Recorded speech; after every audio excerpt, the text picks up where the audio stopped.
Yes, sir. I gave him. Why? Don?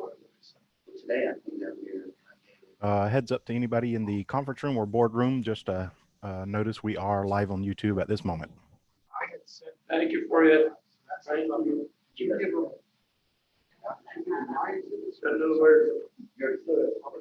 maybe just give them the thumb drive. It's got all the way over.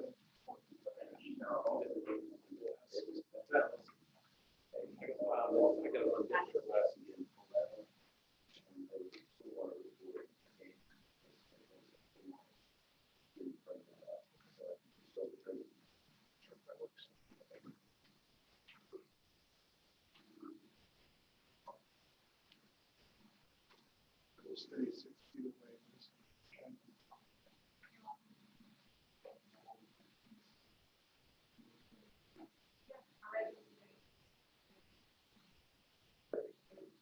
Chairman, I won't be with this service. Okay. Yes. Nice to meet you.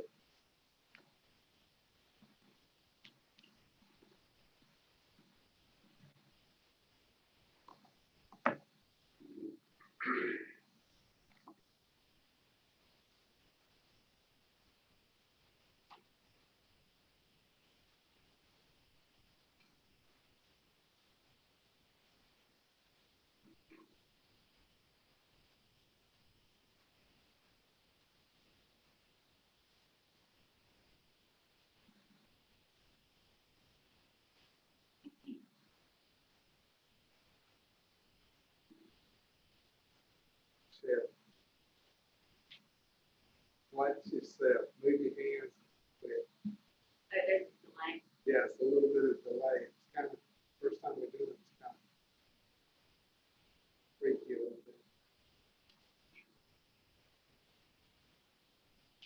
So that's the YouTube screen. Yes.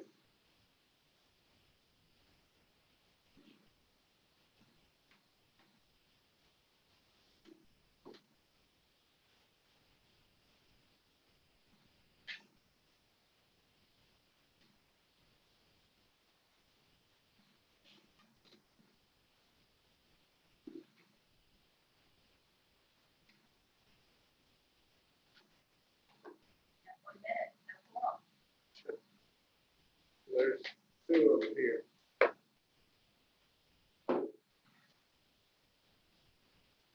That would be sad. That would be not bad for. Yeah, I hear. Okay.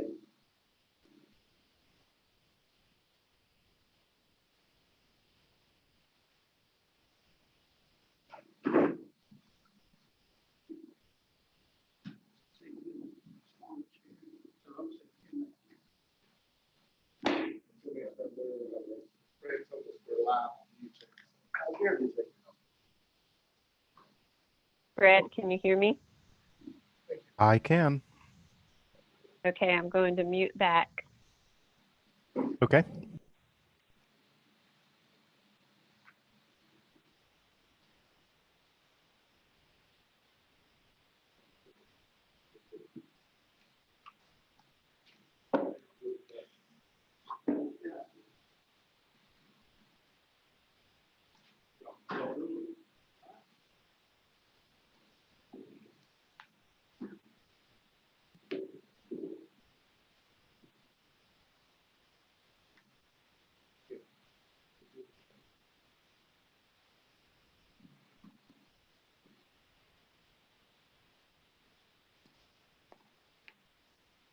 Yes, we're ready. We're ready.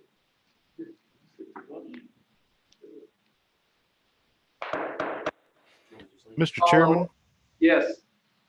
I was going to let you start the meeting.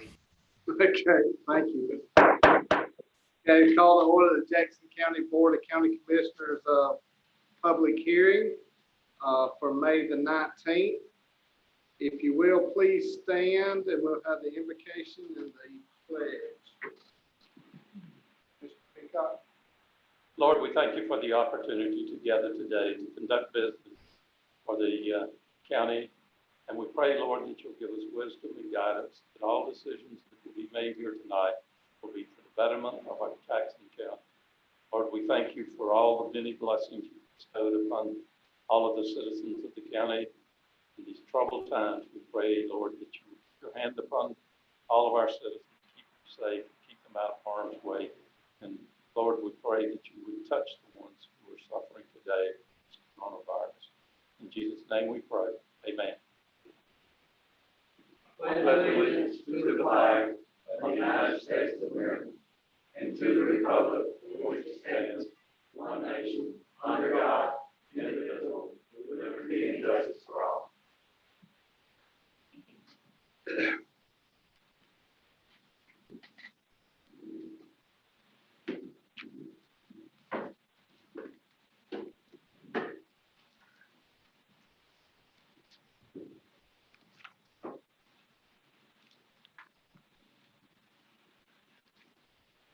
Okay, we got on here approval of the agenda. If I look at the agenda, do we have a motion to accept the agenda? A motion by Commissioner Hill, second by Commissioner Peacock. All in favor, raise your right hand. All opposed, like sign, motion carried. Okay, at this time, we will start the public hearing.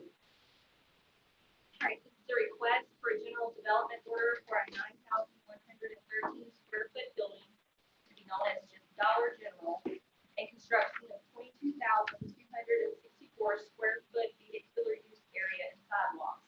The project will be located on the northwest corner of Collins Road and Old West Road in unincorporated Jackson County. On February the 17th, 2020, this development went before the Planning Commission. In a 2-1 vote, the Planning Commission recommended approval of this development to the Board of County Commissioners. We're asking for the motion to be accepted in the general development order with 7 conditions in the staff report dated January 27th, 2020. Okay. I think the lawyer come up. Yes. I haven't looked at the agreement, the development order. Is there something? What's in here? It's an agreement between the county and Terrible Development, standard agreement that we have for every. Is that part of the packet that you provided us? Yes, sir. Okay. If I may, my name is David Theriak with the law firm of Theriak in Spain. We represent Terramore Development. And first off, thank you for holding this special meeting. We greatly appreciate it. I know the coronavirus has really interrupted business as usual now for a couple of months. What I'd like to do is just briefly walk through the exhibits, introduce them into evidence. I have Joseph Allday with me in the room.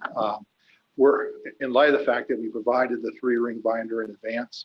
What I'd like to do is just again walk through them quickly and then open up to any questions that y'all might have. With us is Chris Qualheim. He is with Terramore. He's the operations manager. Laura Mills Gutcher, she is our planner. Joseph Allday, who's in the room with me, our engineer. Brent Reed, our engineer, and Robert Reif, a real estate appraiser. They're in the conference room and they're available for any questions. And then just starting with the 3-ring binder, there's an executive summary where we just hit the key points of our application, that we meet all the applicable regulations that you have in your county code and your comprehensive plan, that the project is compatible, that there will be no lighting spillover. We have a traffic analysis. There is a traffic signal warrant once the school opens and the store opens. We have proposed a fence adjacent to one of our neighbors, an 8-foot wooden fence, and you should have seen in the 3-ring binder a picture of it. And then we've listed our upgrades. Those are on the second page. I won't walk through each one since you've had the binder. Exhibit 2 is just the rendering of the Dollar General. And if you want, there is a thumb drive in the other room that they could put these exhibits on the screen at this time. Or we could just walk through the binder, whatever you prefer. Mr. Chairman, you may want to do that. If we put it on the screen, people that are on YouTube or wherever. Yep, there's two right now. Okay. And it'll slow down just a hair so that they orient the exhibit, if that's all right. Tab 3 is our site plan aerial overlay, and that's exhibit 3. I think his name is Joseph with the clicker.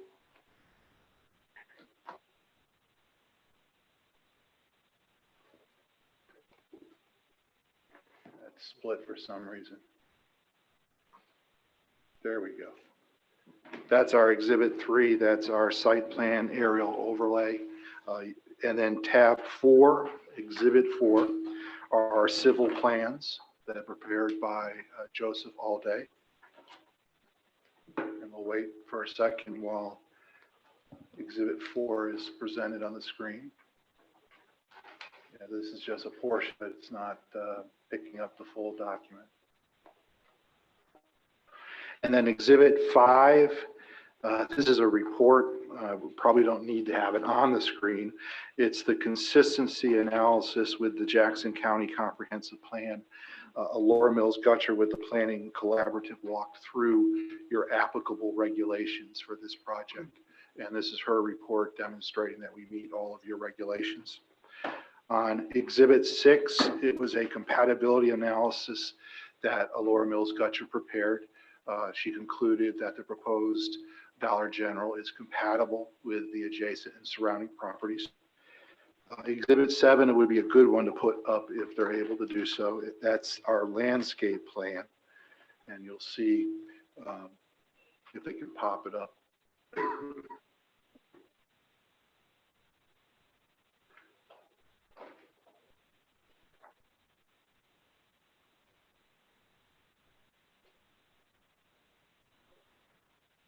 I think it's still loading. There we go. That shows you the parking lot, the landscaping, the stormwater retention area, the fence. On tab 8, this is an example of, the picture is a 6-foot fence, but we've committed to doing an 8-foot fence, and it would be stained this color. And if we could have tab or exhibit 8, there we go. Maybe you can orient it as well.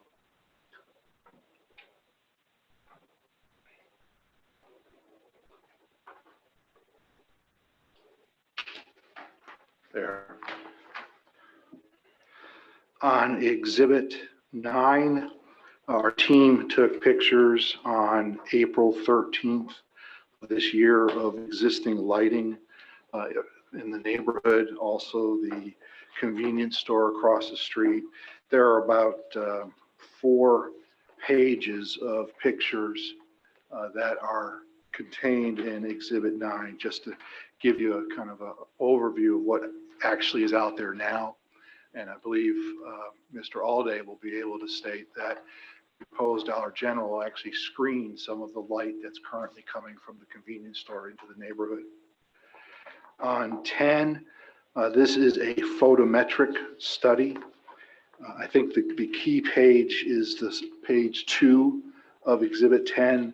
It gives you the amount of illumination on the property, and you'll see all that red is 0. There will be no lighting, no light pollution, and that's really demonstrated well on page 2 of exhibit 10. If we could get to page 2 so the public can see it, that'd be great. There you go. Thank you. Page 11, or exhibit 11, excuse me. This was an elevation of the proposed store lighting. It was revised May 1 of 2020. See if they can pop exhibit 11 up.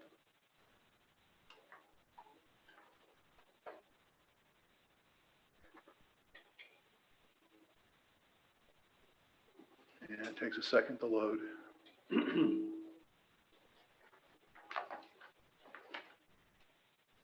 And this is also something that Joseph can address if you have any questions about the lighting on the building. Our next 2 exhibits dealt with what were called the pole light locations on the wall and the wall pack location on the building wall. And those were exhibits 12 and 13.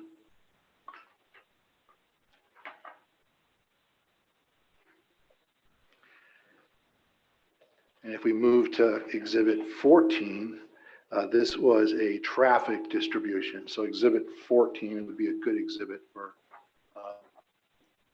Joseph to put up. And this just shows our how the traffic would be distributed from the Dollar General. Exhibit 15, they don't need to put up. It's a thick report dealing with a traffic signal warrant study. Exhibit 16, Amber Barnes had contacted Joseph Alday with some questions that some neighbors had. And this was Terramore's response to Amber's, the questions that she passed on to us. So that's exhibit 16. And then I'll just quickly go through. 17 is Joseph Alday's resume. 18 is Laura Mills Gutcher's resume. 19 is Brett Reed's resume. And 20 is my resume. And they don't need to pop those up on the screen, but we wanted just to show you what our credentials are for this presentation today. Again, because we provide these binders in advance, I think Joseph might have a few words that he would want to provide, and then we'd like to answer any questions that you might have from any of us or the team in the conference room. Thank you. Does anybody have any questions? Yes. I thought he said Joseph was going to make a statement, and then we would ask questions. Joseph, was you? You don't just answer our question, Joseph? As he said, Joseph Alday Howell Engineering. I'm the engineer of record on the project. I think Dave did a good job introducing the exhibits as well as the booklet here. You guys, I think we'll do, I'm here for questions now, or whenever. So. Joseph, I noticed one of the neighbors that was concerned about the retention pond. What is the capacity of the retention pond? The stormwater pond, per county ordinance, of course, it's section 4.1. Well, that's the water management district, which their water quality treatment requirement is more stringent than the county's water quality treatment requirement. So it captures and treats and percolates into the ground 1 inch of runoff over the drainage area. Now, as far as rate control, the county has a rate control requirement. It's 25-year, 24-hour. We basically, on pretty much every pond we design, we run, and these are design storms, but we pretty much model these ponds for the 2, 5, 10, 25, typically in the 50 and 100, just for capacity. But as far as pre-post rate control, it's been designed for 25-year, 24-hour, and all the lower threshold storms. And once you get up to 100-year storms, then you're just required to provide conveyance.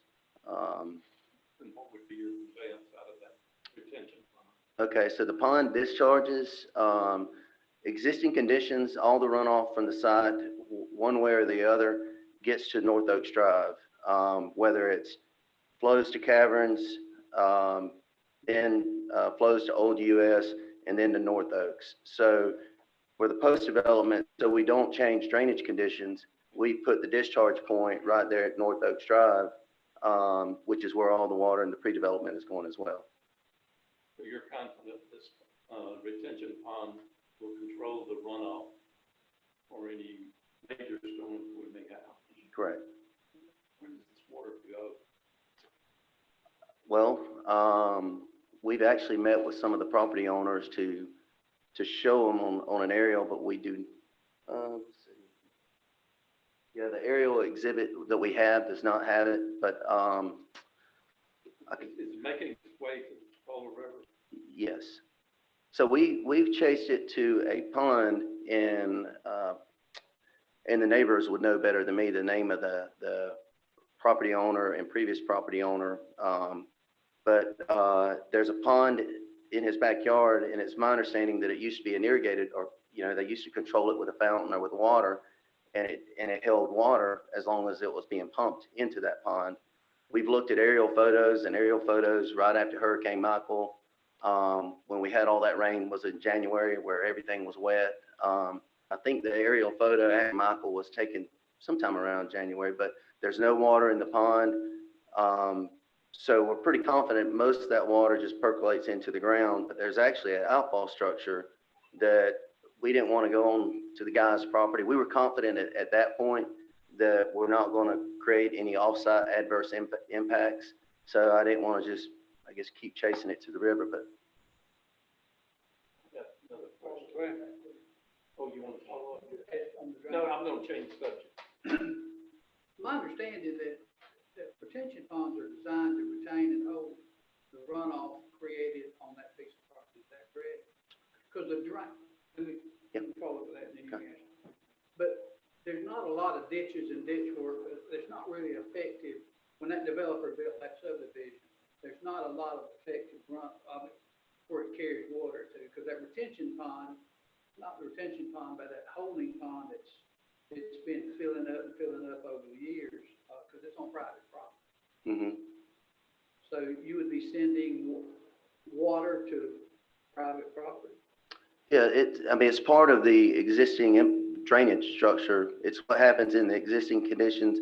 It's what happens in the post condition. I mean, as an engineer, or if you change a drainage pattern, you know, you can more adversely affect, you know, I guess you could say wetlands and so forth downstream. So you don't want to completely alter drainage patterns, but you want to, and it's what the state rules are, it's what the county guidelines are, is you provide rate control, which means you meter the water out so that the conveyance in the ditch, say pre-development, you've got 2 CFS, 2 cubic feet per second going through the ditch.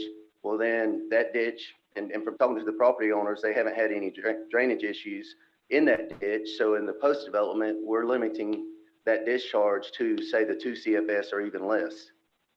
So your outflow, any outflow out of that retention area will go into the ditch and go way to the holding. That's what you're saying. That's never held water before. So what does not percolate into the ground, because there's a 1-inch runoff over the site, will stay on site. So it'll percolate into the ground from our pond. Anything above that will be discharged off-site, and then we'll go into the North Oaks drainage system and downstream from there. But there isn't much of a drainage system. You allude to that? I think it's pretty normal. I mean, you've got roadside ditches. I mean, I didn't see anything that looked, I guess you could say, inadequate. I mean,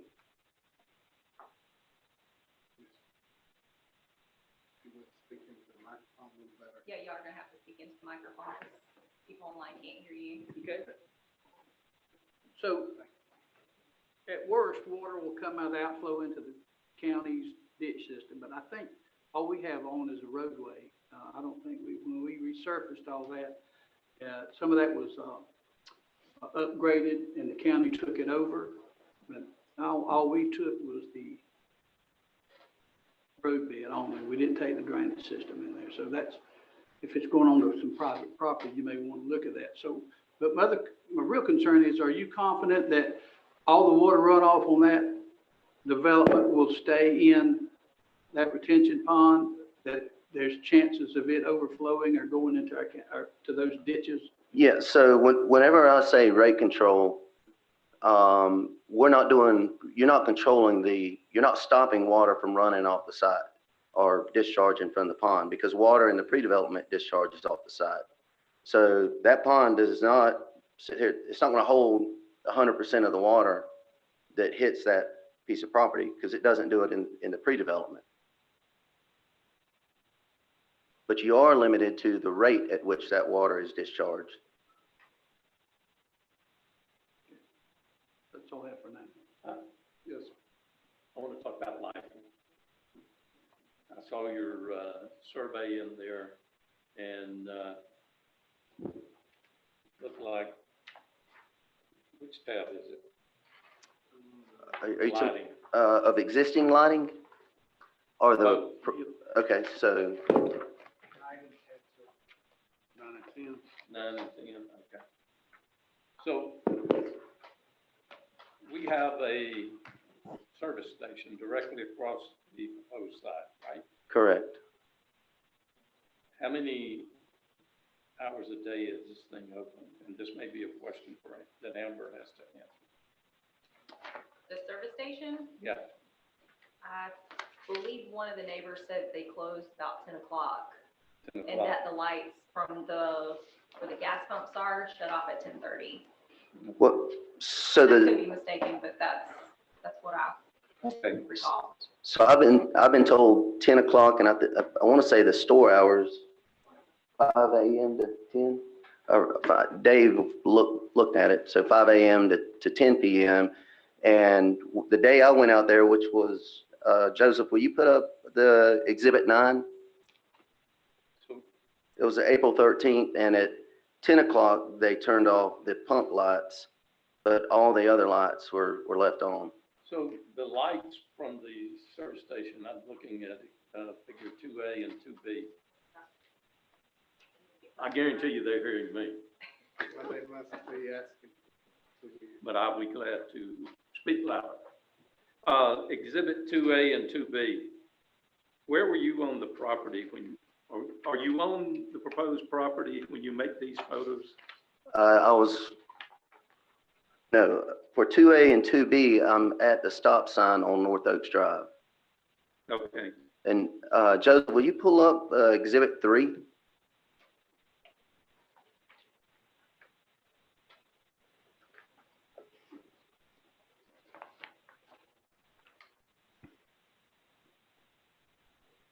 so the lighting I'm seeing on figure 3A and 3B, what is that? Okay, so for 3A and 3B, and if you would look at the aerial exhibit, I'm on Caverns Road, in front of the site, looking back to the southwest. Okay, since we don't have a compass on there, which way is southwest? Southwest is gonna be closer to the daycare center. So for What- 3A, 3B, I'm parked about right here, looking back this way. Okay, so what is this illuminated, that building, That is the daycare. daycare? Yeah. Now, how close is that to the subdivision? One lot over, isn't it? It's to the subdivision, it backs up to the subdivision. So it backs up, Yeah, okay. it shares a property line on the north. There's only Don't- one lot between them, correct? But- Between the daycare and the proposed site. Mr. Tossy.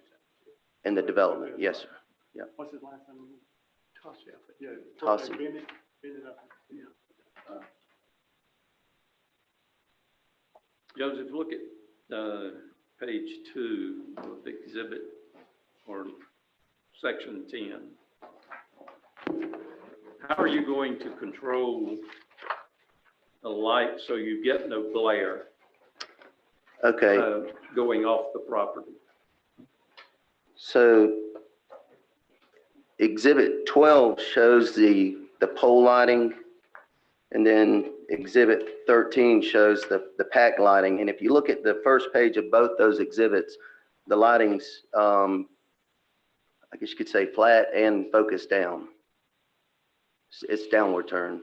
Okay. So your expert says there's no light going off the property. That's correct. The developer has hired a lighting consultant to put together the photometric plan, which is the Exhibit 10. And that photometric plan shows that there's no spill off-site. Okay, Let me follow just with that. sure, go ahead.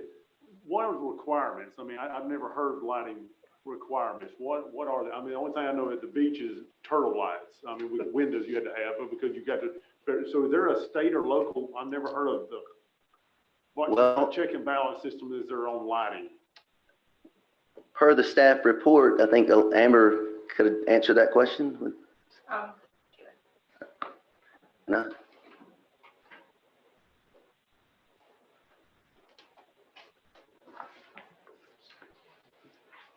On page 5 of the staff report,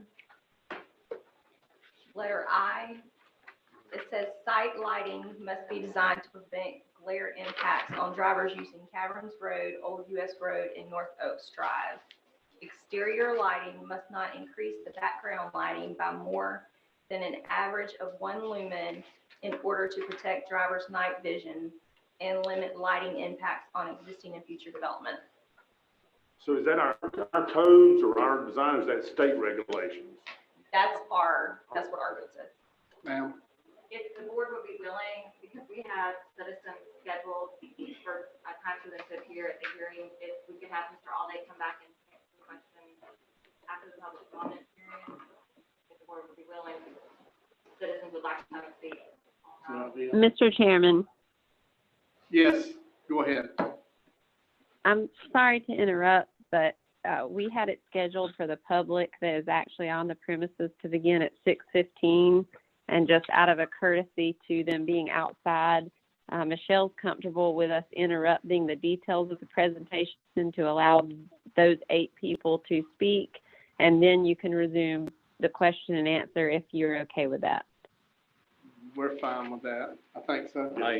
Yes. Yes. Okay. So, I guess we'll call up our first person. Travis Blanton.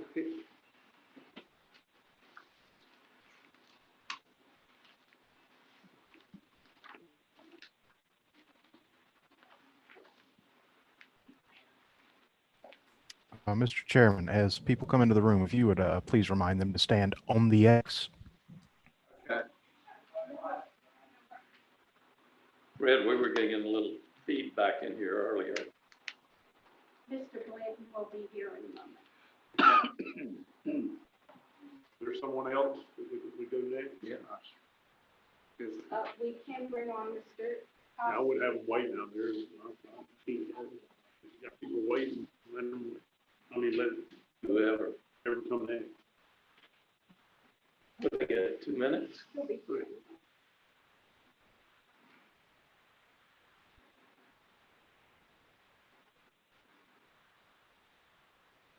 What about, how about the next one? Yeah.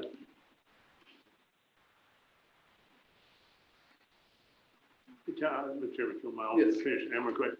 So on the lighting, okay, that was designed by us, or the board at some point, I'm assuming, the board on guidelines of the lighting. So they've adhered to those. Correct. Okay, very good. I just had never heard of this, of the ordinance on lighting. I'm sure, I know DOT has them for the road. I just wanted to remind audience to please speak. Through, I could also, because there's a court reporter who's going to transcribe these proceedings, so she needs to be able to hear what you're saying. I know you hired an expert to do the lighting plan, but how do you know that it's correct, and how do you check a lighting plan, that it met that criteria? I think You don't have the expertise to go out there and check that. The county would have to hire a lighting plan standing. expert. Stand on the X. There you go. Go ahead. Ready? Okay, good. Thank y'all for having me. State your name for the record. Yes, sir, I'm about to. Okay. My name is Travis Blanton, and I live at 3389 North Oaks Drive. It's the second house on the left.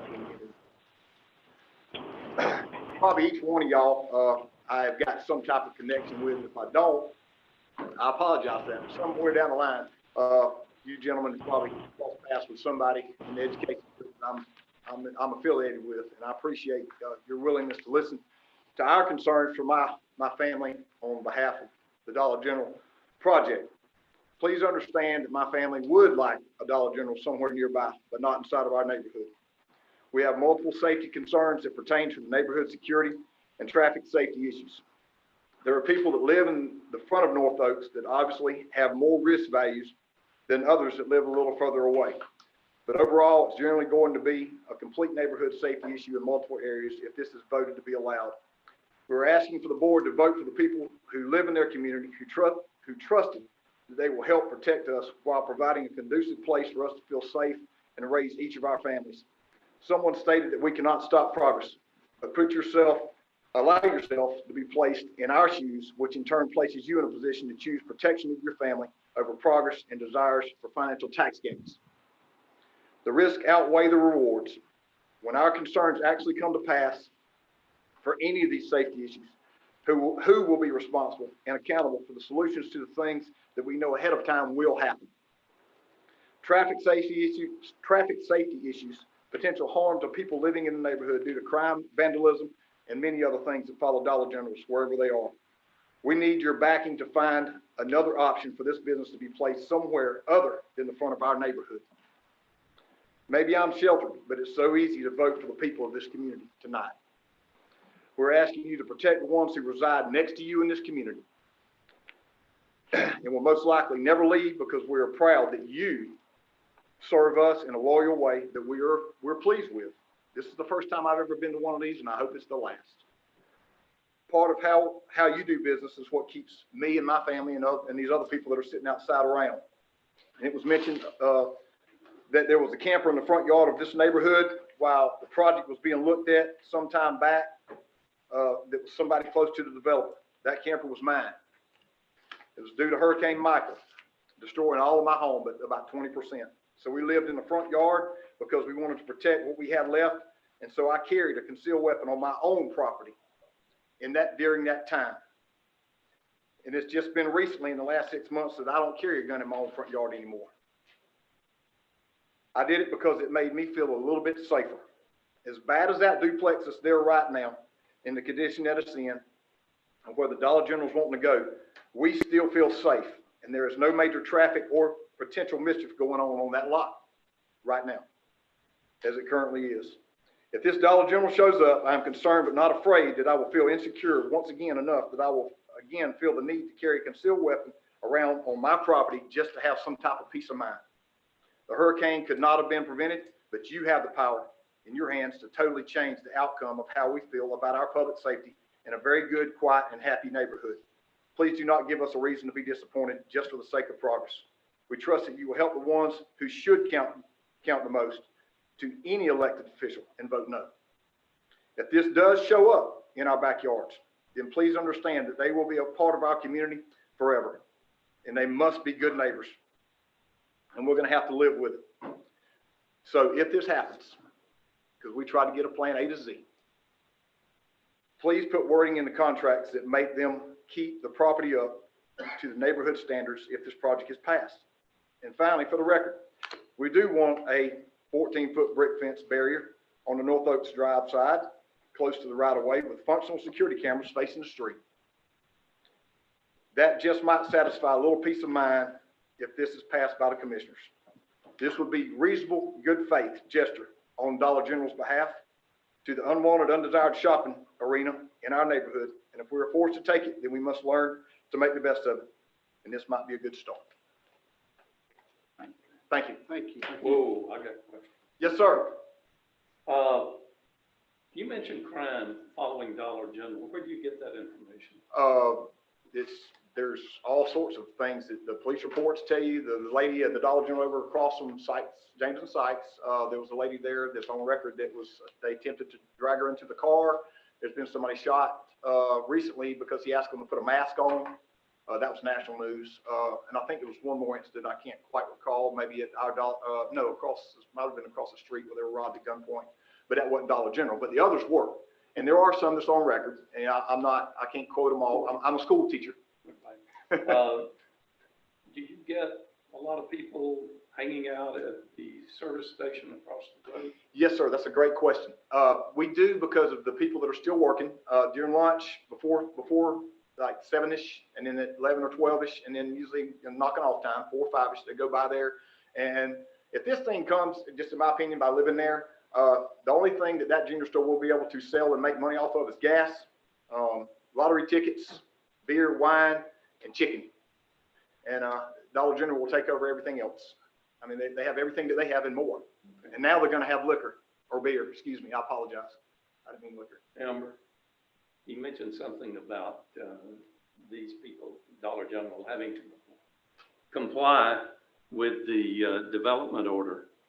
These stipulations about the fence, the landscape, and the lighting is in the development order, correct? Make sure. Are you talking about the wood fence or the fence? The wood fence, the 14-foot fence. Yeah, Where'd you come up with that number? Why not 15 feet? 10 feet? well, correct I me will if settle. I understand. correct me if I'm wrong, though, it's only required 6, but they've gone to 8, right? Sir? I said, if I understand it right, the state or our code. only Yes, requires that's not 6. with our consent though. Right. Not I'm with our, saying, we want a minimum of 10. If we have to settle for this, we want a minimum of 10. Really, something and some security cameras. It just states in the development agreement that they have to comply with the site plan that they've submitted. Okay. So there's the answer to your question. Yes, sir. The development order will require them to comply with what they're proposing. So we're stuck with an 8-foot fence, I guess. Wood fence. Well, you can talk to them. They may. We would love to. We don't oppose Dollar General, and they're gonna get all my money, as much as you can get. I'll be the first one to do it. I assure you. I will. I mean, I'll shop there. I'd just rather shop there a quarter mile away. yeah, Yes, sir. Yeah, good. Ms. Bland, I'm not sure if I spoke to several people out there, so I apologize if I don't. No, sir, remember that's speaking fine. to. We had this situation, just to get you a little bit of history. There was one Dollar General store going up in Dalewood, Florida. Yes, sir. And if I remember right, there was a piece of parcel of land that was purchased.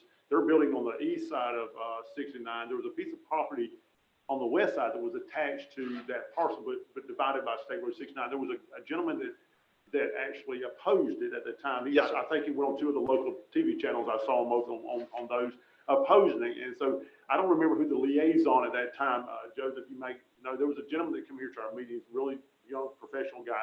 Yes, sir. Represented Dollar General. And I guess behind closed doors or in the man's yard, for all I know, went to the gentleman and asked some of the things that he would want to see done. Sure. And in the interim, I understand that he ended up, they donated the property that was next to his property to him.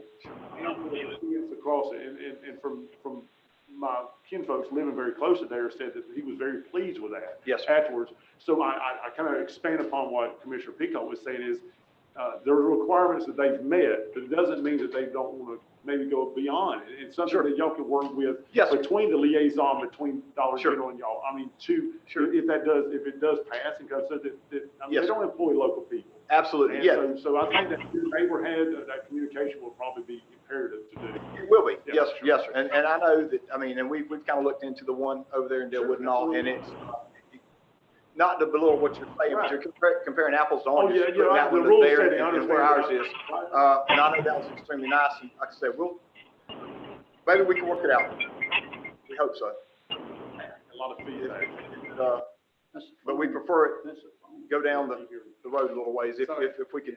Sorry, Travis, we got. No, we no got worries, some no worries. feedback. Thank you, I sir, got but I feedback. didn't- Go ahead. Thank you. Travis, Thank you. Travis, Sir. Mr. Chairman, go ahead.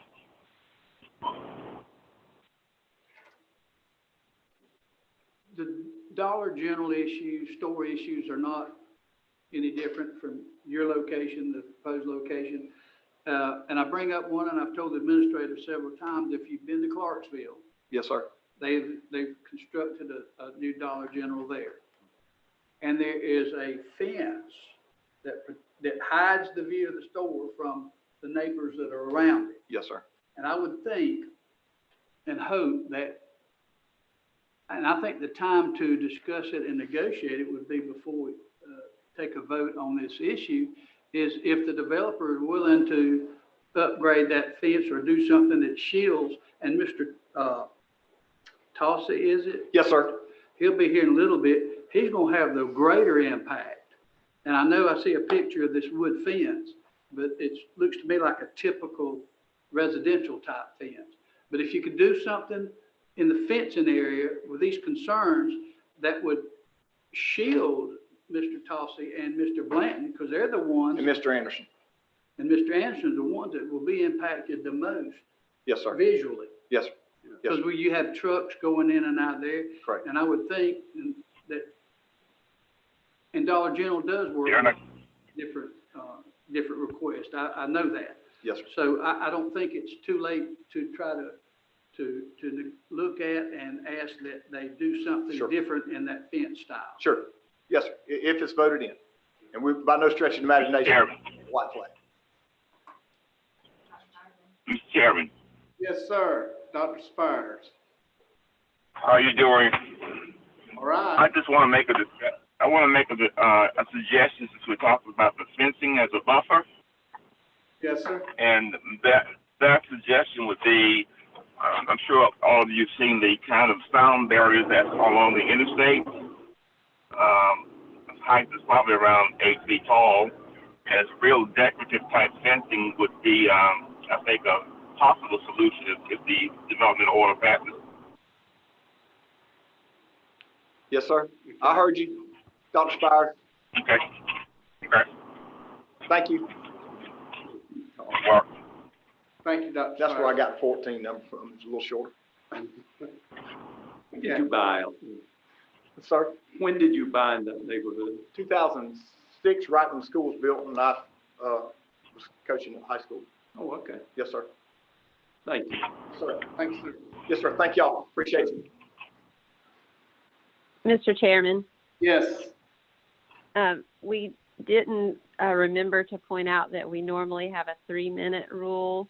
If you all wish to keep that amount of time, Fred will keep the time and the remainder of the meeting. Okay, the 3 minutes on the speaker, right? The questions was, I mean, I don't think he spoke longer than 3 minutes. It was, Well, he did, but we did not caution him ahead of time, so I'm just giving you all the option to give us direction if you want to keep the 3 minutes. If you want to extend that for this meeting, you can, as long as we just do it all the same. okay. Okay. I found a way that if we could, waive that 3 minutes to something reasonable that Okay. Willann, what is the schedule on the speakers? We have 7 more speakers that are here in person. Oh, they're already here? Okay. Okay. What? What's the board? 3? But you got several people waiting. Yeah, 5 minutes. I mean, they may not take it all. Yes. Okay. I would also, We want to define the individual, it would be not limit their time period. If you have questions for the speaker. Oh, Right. right, yeah. Yeah. Right. That's what I think the chairman was saying. The- He's willing to give them the 3 minutes, and then we'll ask questions. It may take longer. right. We won't interrupt if you're asking Be questions. respectful of the time and I'll try. Okay, let's go ahead, with 3 minutes and then we might have. All right, thank you for having me tonight. I come respectfully tonight. I don't want to offend anybody. I don't have anything against the developer. Please sir, state your name. for the Yes, record. my name is Bennett Tassi. I live at 3385 North Oaks Drive. I'm going to be, as you said, the most impacted by this development order and this Dollar General. And again, I'm here just to, bring my concerns as a citizen, but with being mindful that economic growth is important in Marianna. If you will, indulge me to read, Dollar General will threaten the safety of the people of our neighborhood. In restating the developer's own words at the Planning Commission meeting, he said that the business would not attract any more crime than the area already has. Unfortunately, to my surprise, Marianna has a higher than average crime rate according to the statistics. With a crime rate of 36 per 1,000 residents, Marianna has one of the highest crime rates of America compared to all communities of all sizes, from the smallest town to the largest cities. It's a staggering fact and one that I was surprised to learn. I did not perceive Marianna in this way, and I've not experienced such. However, given the fact the approval of Dollar General will bring people directly to our front doors and the possibility of becoming a victim of either violent or property crime will be heightened greatly. This will affect our children's and families' way of living, increase traffic, trespassers, ultimately invite crime into our neighborhood and decrease our property values, offsetting the tax revenue that the county stands to gain. I purchased my home because it was in a well-established, safe neighborhood. I would not have purchased this property had a Dollar General been there, since it's not compatible with the neighborhood. There are nearby locations this developer could choose on Caverns Road that would generate revenue without affecting the safety of any neighborhood or the residents' home value. This is not a desirable situation for any neighborhood or family to be living next to a business that operates the way Dollar General does. Early morning hours, tractor trailer deliveries, late night operations, customers blaring their music, temporary vendor signs, garbage blowing in the street, increased congestion, dumpsters marinating in the 100-degree summer heat. The documented illegal parking lot drug exchanges that is widely reported by the police are exactly some of the unsuitable activities that go on in places of business such as this. We should consider to choose an outside, we should not consider to choose an outside corporation's profit exchange for our family's quality of life and safety. I'm asking you as the county commissioners do what is best for North Oaks and Forest Park and surrounding neighborhoods and all of Jackson County. I'm asking you to vote against this application for a proposed development order to preserve our neighborhood. If you were to decide to vote yes, and this is the end, you will be changing our future permanently. Please consider placing strict conditions on the developer, such as you were just discussing with Mr. Blanton. A decorative appealing block wall, as Mr. Spires suggested, that would go a great way to making me feel a lot better about the project. Traffic light and turn lanes on Old US and additional turn lanes on Caverns Road, the irrigation system to ensure prospering landscape, local landscape maintenance contracts, restricted operating hours from 7 to 8, would be respectful of the residents, and I realize that the gas station is open longer. Limited permanent and temporary signage. I appreciate That's 3 everyone's minutes. consideration of this request and the effect this will have for the future of Mariana families as well as the businesses. I sincerely hope you will vote to put the well-being of the community, whole community first, by placing businesses where they belong in a commercially zoned and preserving the quality of our neighborhood. And I appreciate the comments you made to Mr. Blanton about maybe considering the block wall and changing that to be, blocking us more from this business. Anybody have any questions? Yeah, I got go ahead. Just one question. Yes, Mr. Hill. We talked several times. Yes, we did. Great conversation. Yeah. Is there, in lieu of maybe the height of the wall being so tall as Mr. Blanton had indicated, why not maybe the 8 or 10, the 8 proposing 8, maybe a little bit tall, and then some aesthetically, shrubs or something? I mean, some trees that would literally isolate you, almost barricade you from the, at least, and it also would absorb some, I'm just saying, so aesthetically going up that high with a fence, that kind of aesthetically might not be look good. It kind of looks institutionalized to me, but with that being said, would there be a compromise, maybe with some shrubs that again, that would isolate that side? It could be 20 foot tall. I mean, I don't know. I believe they have already proposed. Okay. I mean, would that be palatable to you? I know you can't speak to the rest, but would that something that would be appealing to you? Everything the developer has put into his thoughts and the engineers discussed, I appreciate it all. And part of that was landscaping. Of course, the landscaping will not survive. We didn't have rain for the last 3 weeks. I mean, if you plant new plants and you don't water them, they don't have some condition that they're going to grow. They're not going to grow. They're going to die. Somebody's got to, you got to maintain those. But the block wall would help to not only the sound, but also make us feel more protected for sure. And of course, we could compromise on the height, like we were talking about with Mr. Blanton. For sure. Amber, isn't there a requirement in the landscaping in our ordinance that requires them to irrigate it? And irrigate. Okay. Okay. I got a couple of questions. You mentioned that there was a threat of crime. Yes, sir. Dollar General coming to your neighborhood. Yes, sir. What makes you say that? The developer, in his own words, said that it doesn't bring any more crime than the area already has. And I looked up the statistics of Mariana's crime rate in the area's, crime. So you're going to bring. So it doesn't.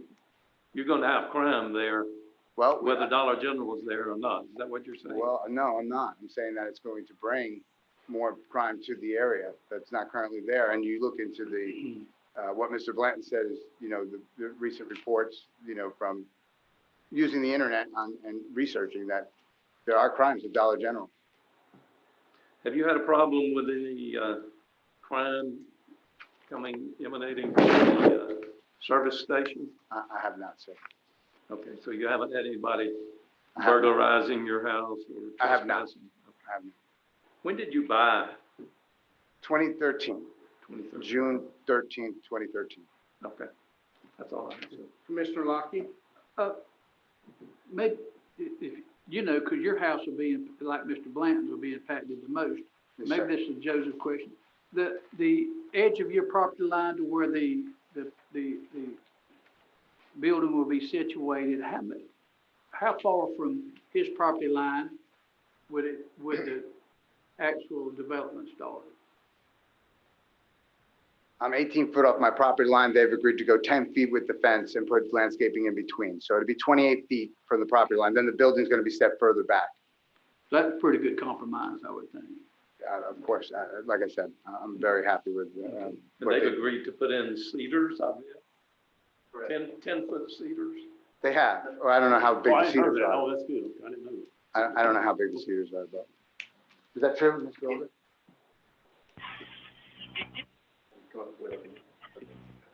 Okay, Brett's in the admin room. Brett, can you confirm as far as at planning, what we specified for the cedar trees?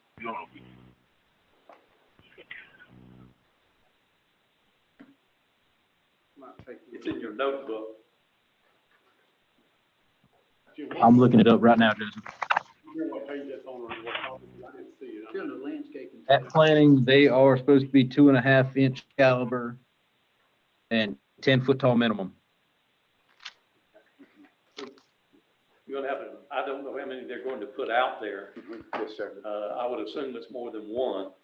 So to answer the number, it's 28 and 12 foot on centers. And I don't know if you've been to my office building, but my back door neighbor, he planted cedars. Brett and I measured it. It was like 20 feet on center. I mean, it's completely closed in. So we felt like even reducing that spacing to 12 feet on center would provide a good natural buffer. Any more questions? Thank you, sir. All right, thank you, sir. Thank you.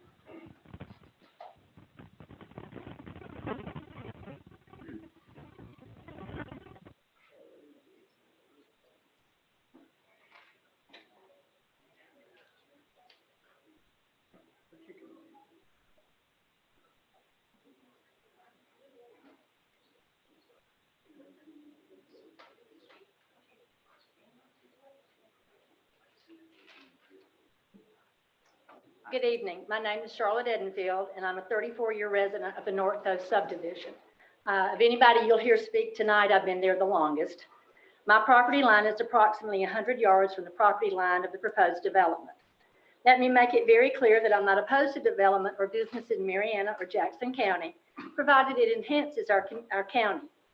My family owns the commercial property at Catty Corner from here, and I know the importance of business owners having the proper location in order to conduct their business. That is why I'm here to express my opposition to the proposed location for the Dollar General store. Section 74-105, subsection 4 of the County Municipal Code outlines what type of businesses qualify for location in a neighborhood commercial area. In that section of the code, you do not see where a discount retail store is listed. I know that some of you may classify Dollar General as a convenience store. I beg to differ. My daughter, son-in-law, and his family own 11 convenience stores in Jackson and adjacent counties. These are very successful, clean, and well-run stores.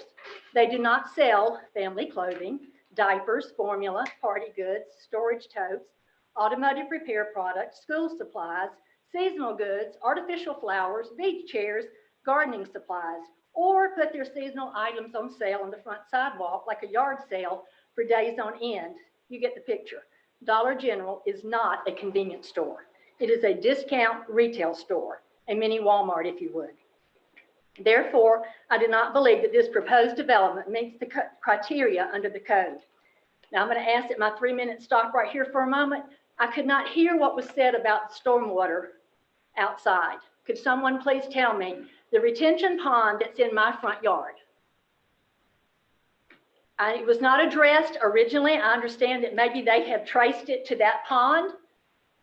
When Mr. Shadburn originally developed that subdivision, that pond was very large. He left the subdivision, a new owner came in who it was deeded to, who filled it in by at least a third because it would not hold water any longer. And he thought by making it smaller, it might hold water. It's at least 1/3 smaller than originally when it was put in that subdivision. I called my commissioner, Mr. Lockie, 10 or 12 years ago, whenever that happened, about that homeowner filling in that retention pond.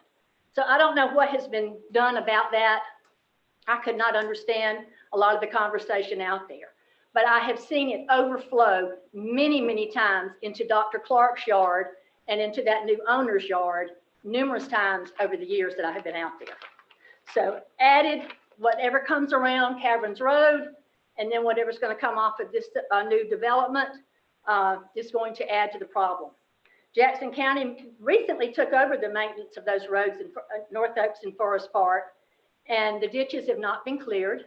My yard floods now. I call it Lake Martin, who's my next door neighbor, and Lake Edenfield on my side, because it's just a mess. And any more water is going to create that. Traffic is a major concern. I'll be teaching at the new Mariana K-8 school in the fall. Engineers originally stated that no turn lanes or traffic light was called for. Again, I beg to differ. Traffic backs up past the entrance to North Oaks in the early morning hours. Drivers attempting to turn left off of OUS Road often hold up traffic designed to turn right. You can get around them if you drive over on the grass. However, many drivers get frustrated and cut through the speedway in order to turn right. This intersection is heavily traveled by log trucks, dump trucks, and teenage drivers. At the very minimum, 2 turn lanes need to be required. A traffic light needs to be installed before the new school opens and a serious accident occurs. Now, I know there's been a lot of discussion about fencing. Whatever they come up with, it's a proposal. However, I'm concerned about temporary signs that this owner, Dollar General, might hang on the outside of this fence. A lot of times you see where they have specials. Buffalo Rock Pepsi offers them ever how many drinks for $4 or whatever, and they hang those signs, or the now hiring sign that currently hangs on the Dollar General in Campbellton. The developer has said that they have added a facade to the building, fencing, landscaping, and less permanent signage in order to make it more compatible with the neighborhood. What they haven't said is, once we turn the keys over to Dollar General, we have no control over the operating hours, delivery of merchandise schedule, lighting, and temporary signage.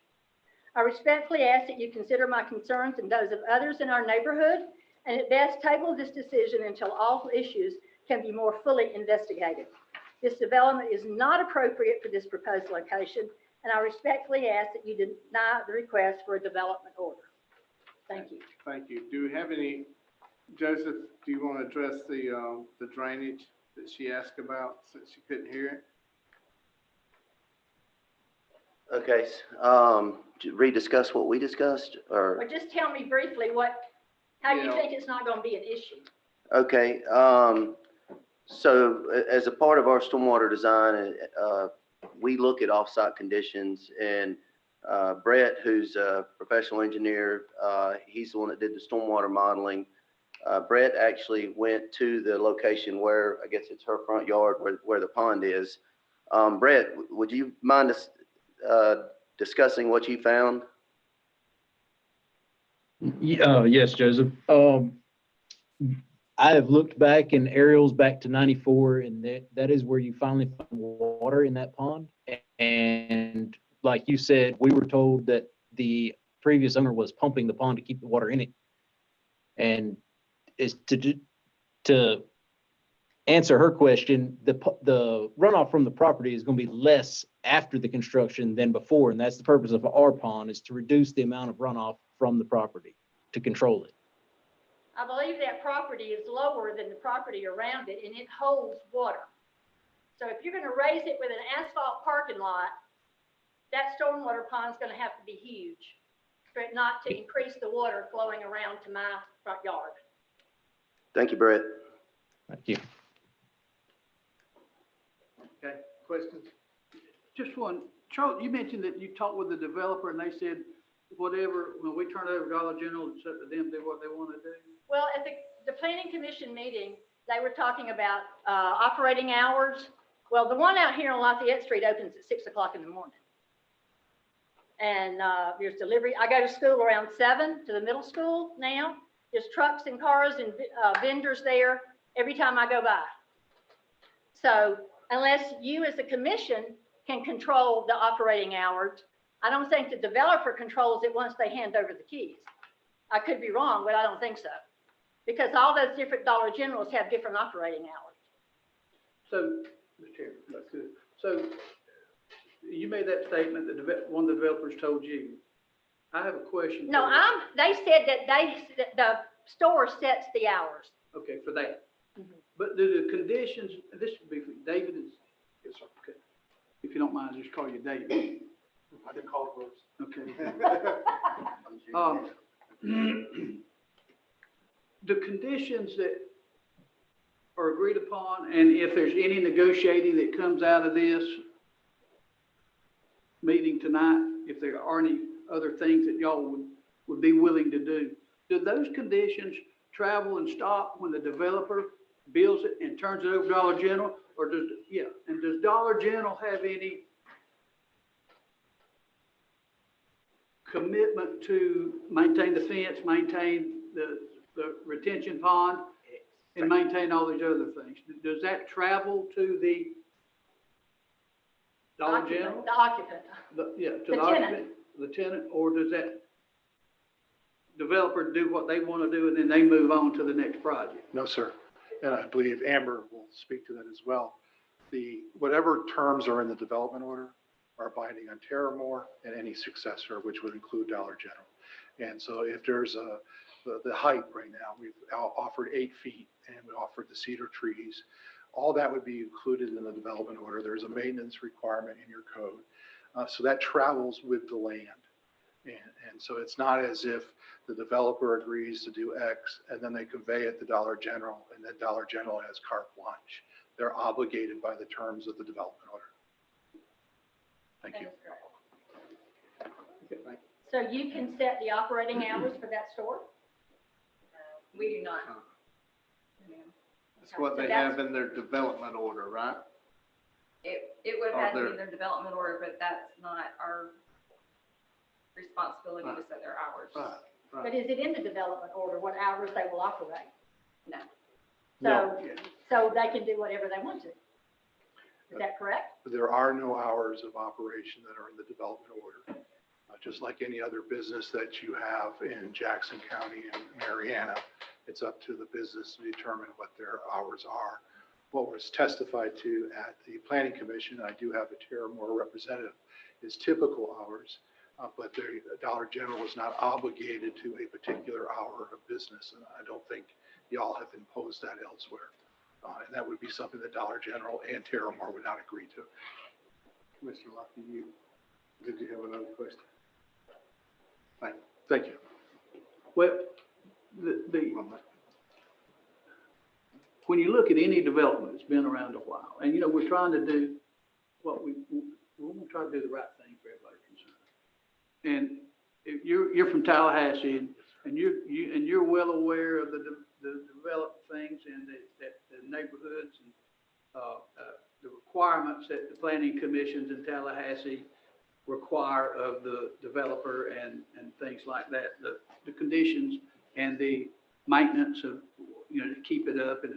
But you go to a lot of these, you go to any Dollars, I'm not picking on Dollar General, but you go to any store or any retail operation and just drive to the back of it, driving back, and you see it's a mess.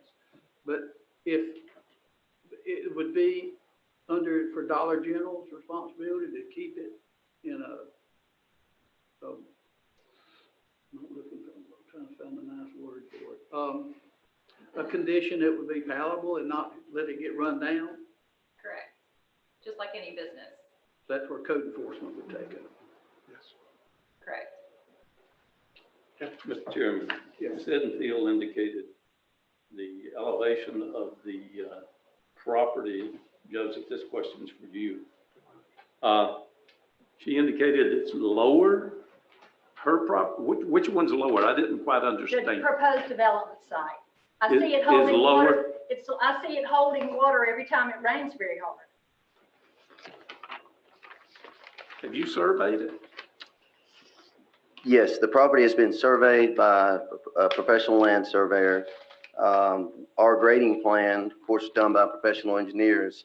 But if you look at the survey drawing, and I'm not sure if it's in the exhibits, but sheet 4 of exhibit,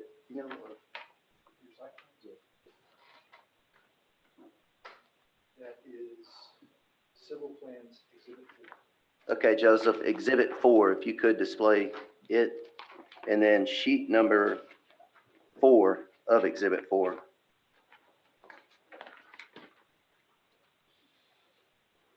And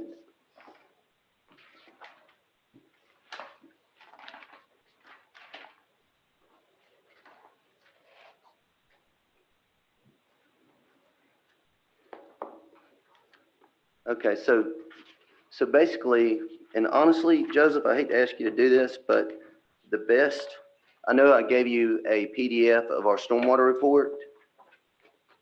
And this was actually brought up by one of the neighbors, so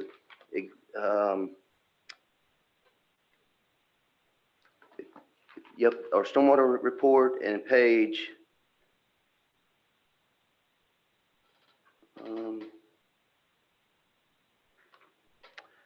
I believe it's on page 149. Oh, no, I'm sorry, page 49 of that report. Okay, go to page 48.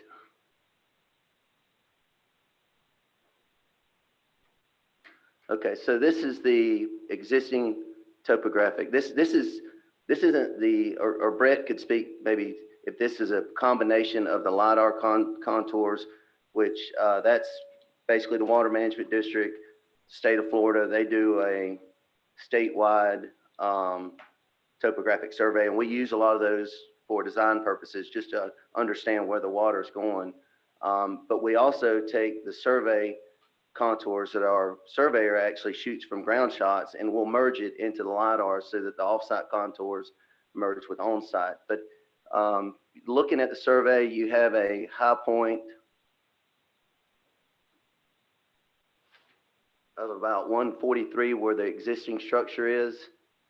And as you go, if you look to the south, and basically the intersection of Old Yes Road and Caverns Road, which is to the southeast, your ditch elevation there is 141. And then as you go to the north, your ditch elevation drops. You have a culvert there, that's why you have a 142 contour. But then you drop back to where you have a 140 going along North Oaks. And as you go further to the west, down North Oaks, it drops to elevation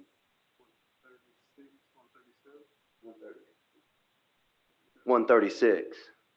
So you're basically at that ditch elevation, you're about 6 feet lower than where the existing structure is located. So where that existing structure is kind of a high point, and everything drains kind of away, ultimately getting onto North Oaks and then draining back to the west. Is that where you're putting that retention pond? Yeah, in the north west corner of the site, correct. Thank you. I don't have any more. Mr. Pate, I have one question for you. Are you going to recuse yourself from your vote? No, ma'am. You're This not. has nothing to do with, my son does work for All Day Howell Have you not recused yourself from other projects that they're involved in? Not this right now, this project with All Day Howell is over with. They've already, I mean, there's no ma'am, I've already checked with the lawyers and I'll be voting. Okay. Thank you for your time. Thank you.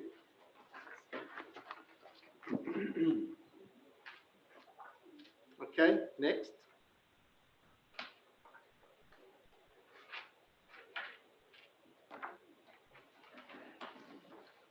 Good evening. Hello. Right. My name is Cindy James. I live at 4558 Red Oak Trace. I'm a 42-year resident of Marianna. Now, that doesn't mean I'm only 42. and I've lived in North Oaks Forest Park neighborhood for 30 years. I'm asking for your support in opposing this Dollar General on Caverns Road.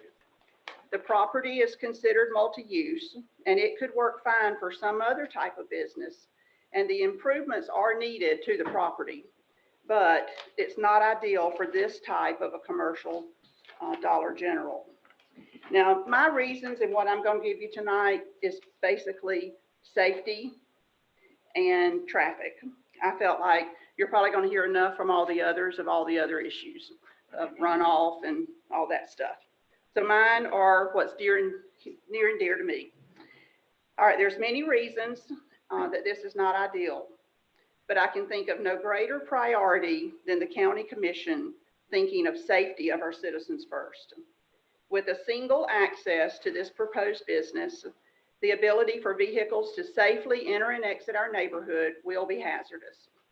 The ability for patrons of the proposed business to enter and exit their parking lot will be hazardous. Turning onto OUS Road from either direction while patrons are waiting to turn into the business will cause a backup of traffic. The convenience store located in the same area does have access on Caverns Road and OUS Road, and that is much more convenient. Although safety will become a concern and impatient drivers will cut through that parking lot and whenever the traffic is blocked. Not to mention, they're going to start cutting through the Oaks subdivision also. And yes, the traffic flow in this area will already be constrained with the opening of the Mariana K-8, the students attending Mariana High, the traffic to and from the Muir Complex, as well as the soon to reopen federal prison. This traffic flow and safety concern is for all citizens, not just us, not just our neighborhood. It's for all citizens.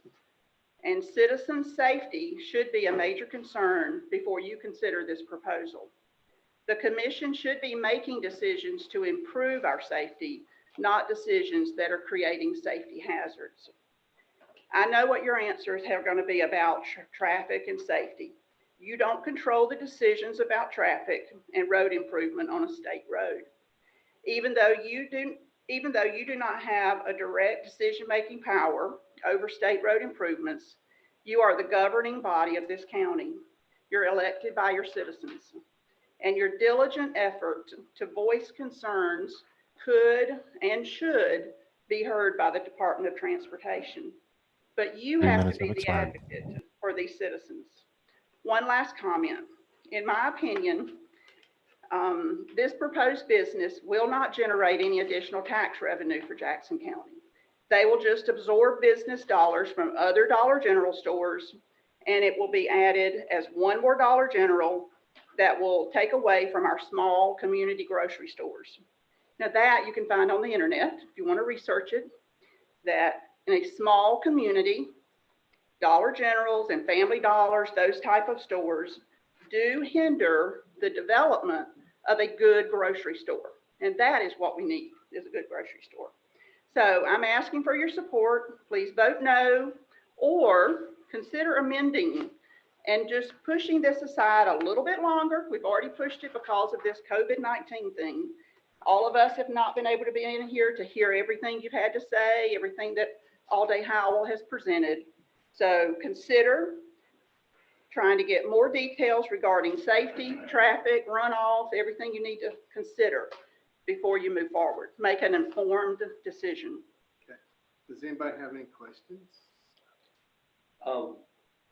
You said you couldn't hear you said you could not hear what All Day Howell presented. Not very well. Outside, the wind's blowing. Yeah. Joseph probably can address it, that they have already talked to the state about didn't they do a traffic? Oh, yes, they talked to them. They've told us that already. So you're aware of that? Yes. Okay. But it's not a done deal. You know, it's not coming. It's not part of the actual. Oh, okay. I understand what you're saying. Thank you. I do have two questions if I could. I know my minutes are up. Yes. And I don't want to make any enemies here at all. Is it, okay. I have a question for you. Yes. And another question for you. Yes. One, I don't quite understand. Yes, I'll be voting. No, well, yeah, I don't understand that either. That's my next question. that they get to be in here and we don't? They are just like citizens. They are, They, They representing with the lawyer here, I think. right. But they're just like Okay. us. They're Thank just getting paid to be here. And they're getting to sit inside and listen and hear it clearly, answer questions, ask questions. Yeah. And then the other question is to Yes. you about recusing yourself. You do have a Thank you family for your member, question. so Thank you. you're not going to? I will be voting, Okay. because it has nothing to do with that. I'm sorry? Has nothing to do with that. Oh, it doesn't? I'll be voting. Thank you. Okay. The Ethics Commission will hear. That'll be fine. Thank you.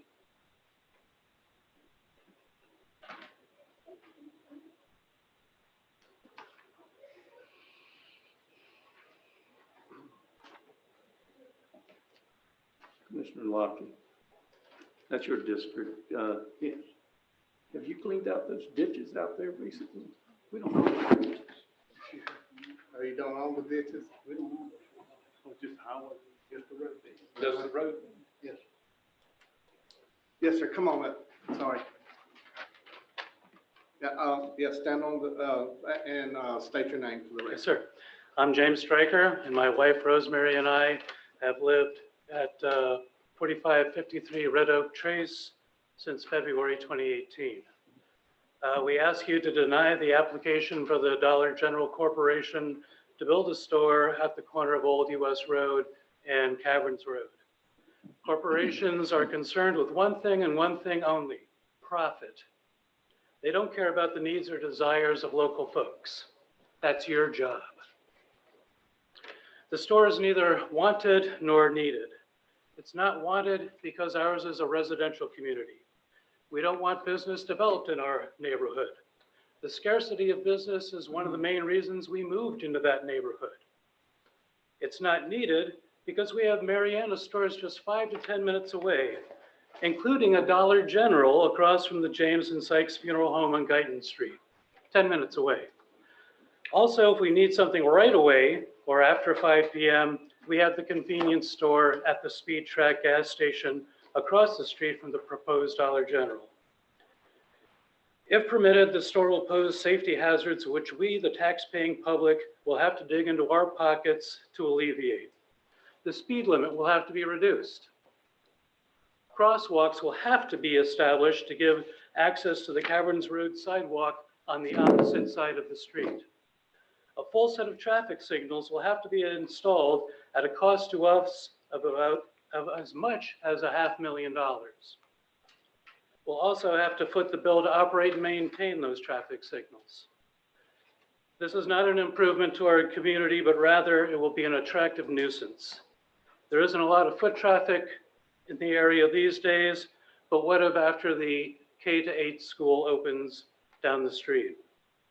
If permitted, our greatest fear is severe injury or death. It's simply a lousy location for a Dollar General, and we don't want it. Okay. Thank you. Does anybody have any questions? I don't have any. Thank you, sir. You're welcome. James Stryker.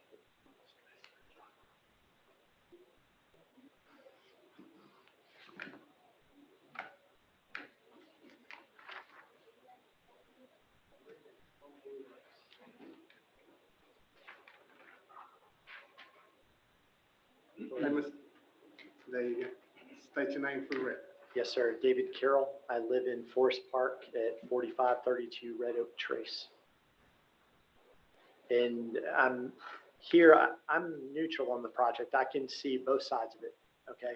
My concern that I wanted to address, and I thought this would be a good time, is traffic and the increased traffic on Caverns Road.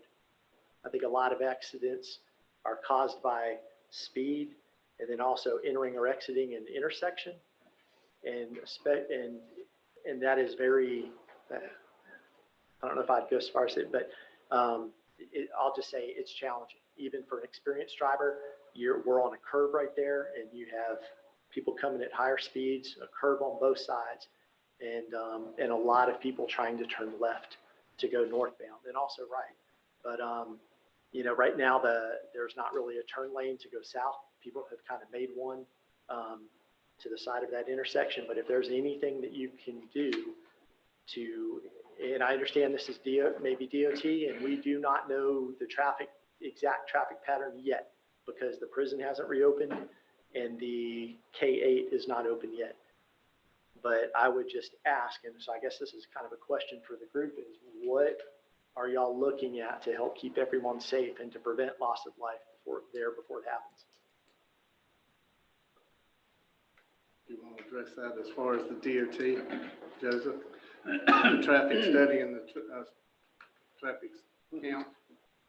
Commissioner Lumpkin, do we own the Old Caverns Road, not the Caverns Road, Old US Road?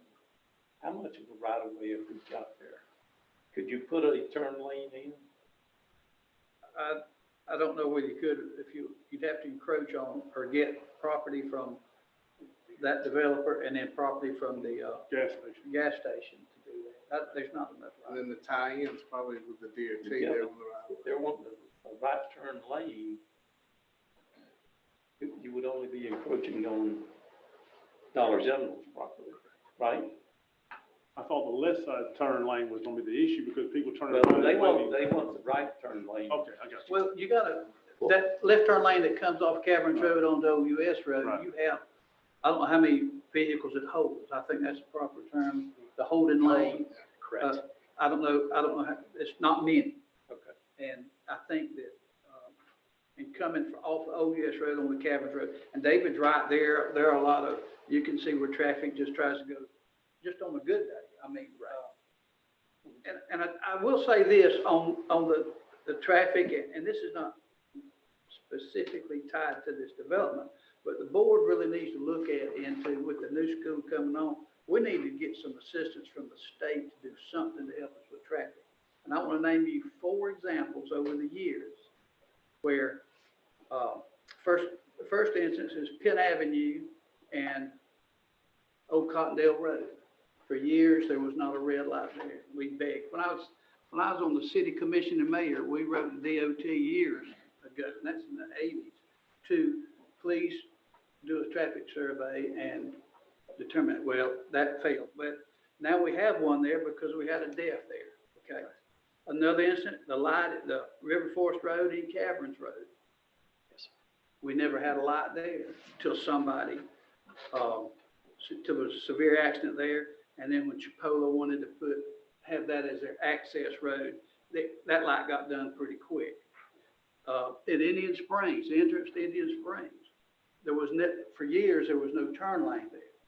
But 2 young ladies got killed at that turning in, going into Indian Springs.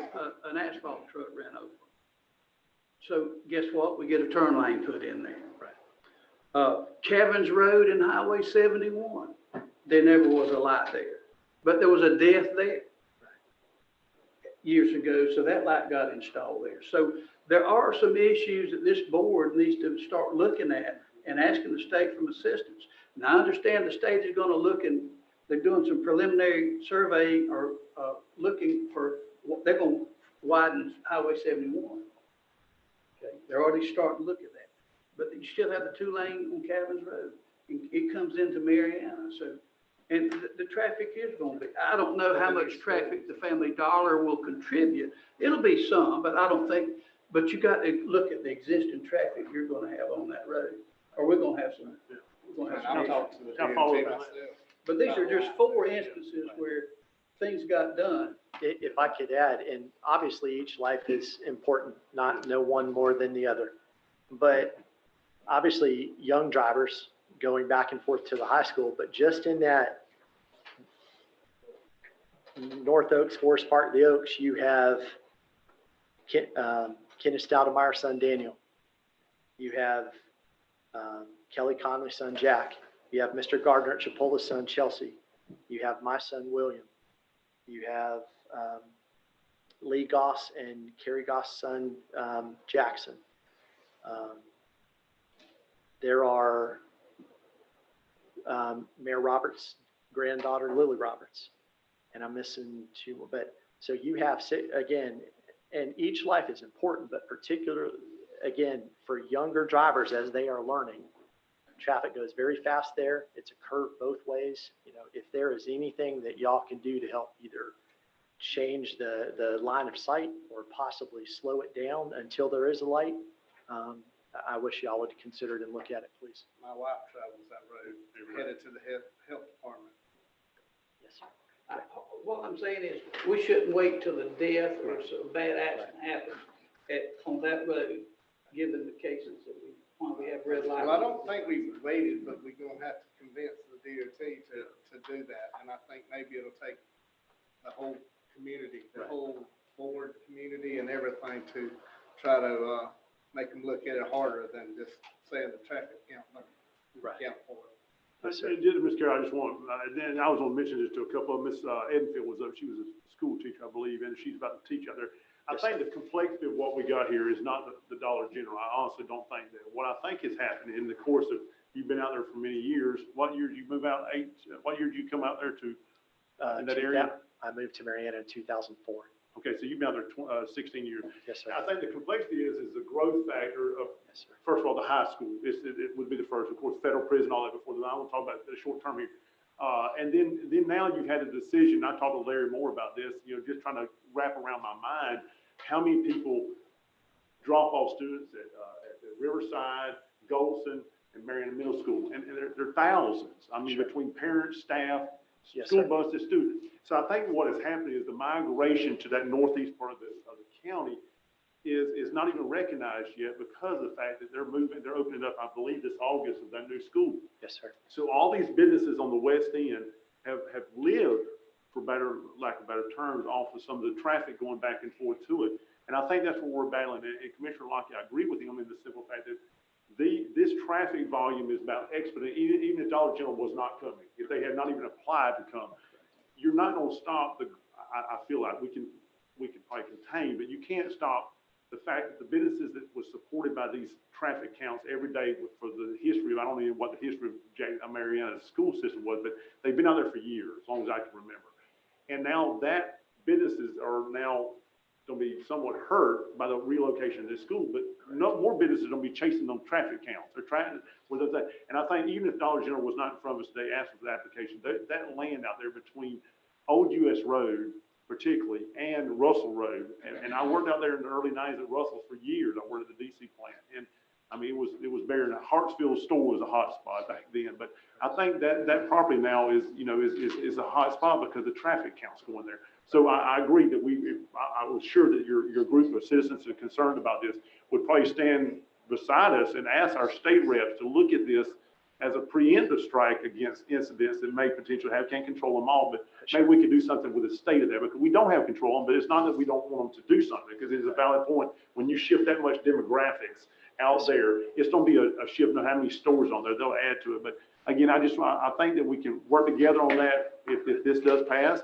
and get something done at the state level to get some traffic answers out there. Yes, sir. If there's anything that y'all can do, like to Mr. Lockie's point, before there's a severe accident that possibly takes a life, we would appreciate it. Absolutely. Thank you. I appreciate your time. Thank you.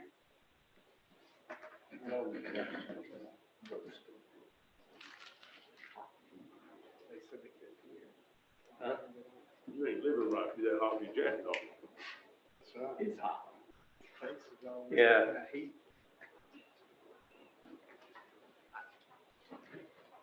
Good evening. Hey. I'm Julie Anderson Fuquay. Step back to On the that. blue Yeah, X. okay, good deal. Yeah, Thank you. good, Yes, okay. ma'am. Representing my dad, Kenneth Anderson, 3407 Old US Road. He is directly across the street from what will be the back of the proposed Dollar General. He is 87 and wanted to come, and I said that if he needed to wear a mask to go anywhere at 87, he just really didn't need to go. And so I'm here in his place tonight. He has sent you all a letter that looks much like this. He sent it to you. I dropped it off last week. He grew up here in Marietta. He graduated Marietta High School in 1950. In fact, there's still sports trophies in the hallway at Marietta High School. He did well. He worked for 30 plus years in the federal court system as the chief probation officer. He had a role in helping get the prison here. In fact, at 87, he still serves on the community relations board for the prison. He is good in mind and body and very active. He works in his yard every day. He sits in a rocking chair in his driveway that would face that location. He deems himself as the welcome wagon. He waves to all the people going to work and coming home from work. That's, you know, he's a widower, so that's something for him to do. So his main concern is looking at the back of a fence, or if it's not kept in good repair, and safety of having that location. I challenge, I hope all of you have physically had boots on the ground on that piece of property. From Caverns Road, that road, I mean, that parcel looks very different from the front as it does from the back. You don't realize the curve, and none of us did until after the hurricane, when all the trees were damaged and then that other parcel of trees were cut down. It is very much shaped like this. It's a very odd shaped piece of property, and from the back, it is far closer to Mr. Tossie's house and my dad's house than it appears from Caverns Road. So the runoff pond, the retention area, the wall, all of that is going to be seemingly much closer than what you look like from Caverns Road. He's very concerned about traffic and about the school, and I know all of that can't impact the traffic study at this point, but we all know it's going to be a problem, and it's going to be a big problem, and particularly with no turn lanes coming off of US Road. So from his location and driving and pulling out, and I mean, that's his home, and if accidents happen right there, those will be in his yard. And so that's his opposition, is for traffic and safety. And he's a native son that's done well, retired back here by choice, certainly helps the community, and would like the commission to protect his property and his retirement home of many years. He's lived there 25 years after moving back to Tallahassee. And so that is his concerns, and he wants to share those, as he knows that each of you are concerned about your constituents' cares, as well as balancing the need of development for our area. But he has real concerns, and he would like, you know, his voice heard and their opinions respected. So we thank you for your time. Thank you. Does anybody have a question? I do not. Mr. Lund? Thank you. Thank you, Vicki. Thank you, ma'am.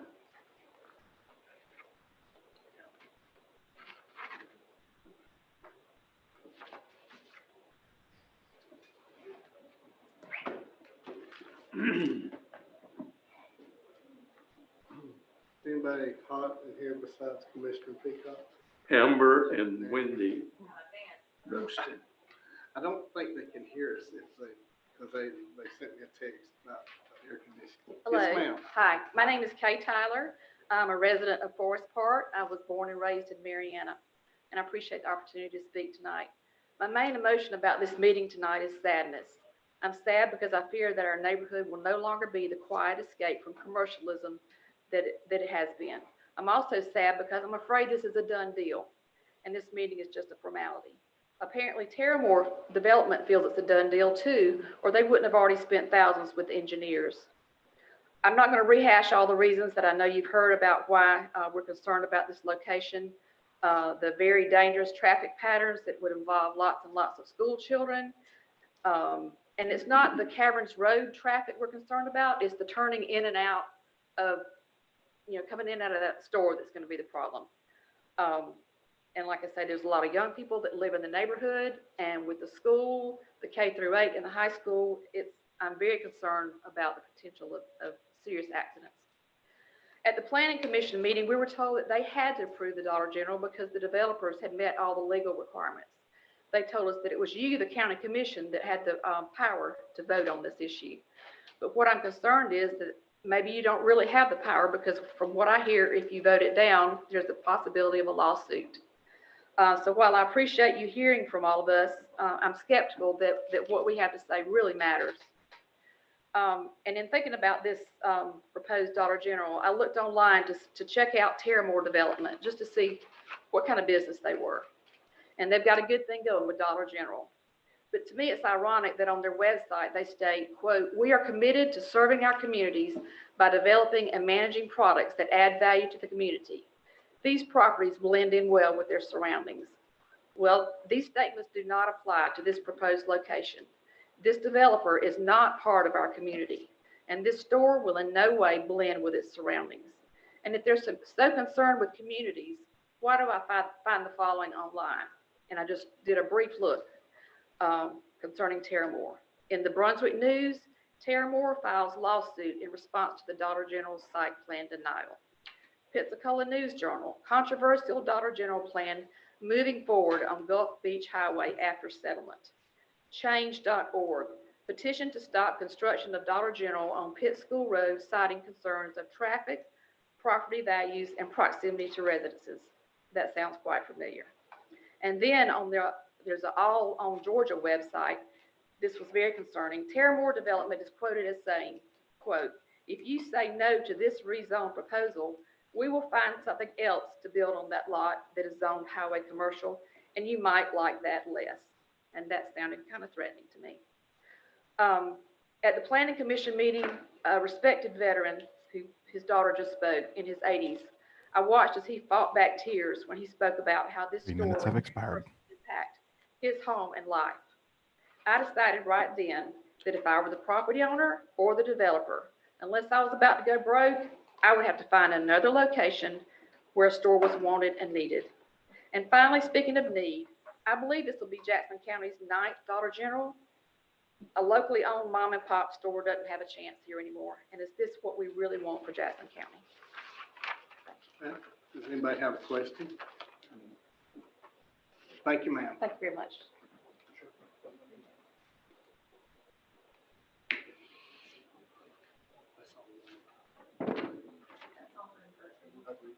Okay, that's all of our in-person participants, but we have call-in, I think. Was you? I'll wait for the call in, sir. I want Okay. to answer some of the issues that were raised. Yes, okay. Fred, are we ready for call-ins? Yes, sir. I'd like to remind anybody who is called in via Zoom, you may raise your hand to speak either via *9, or you can use the raise hand feature on your screen.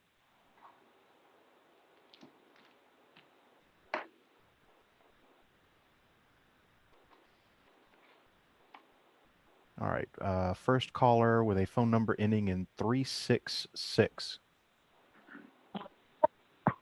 Please state your name for the record. Ben Odom. Okay, Ben. How you guys doing?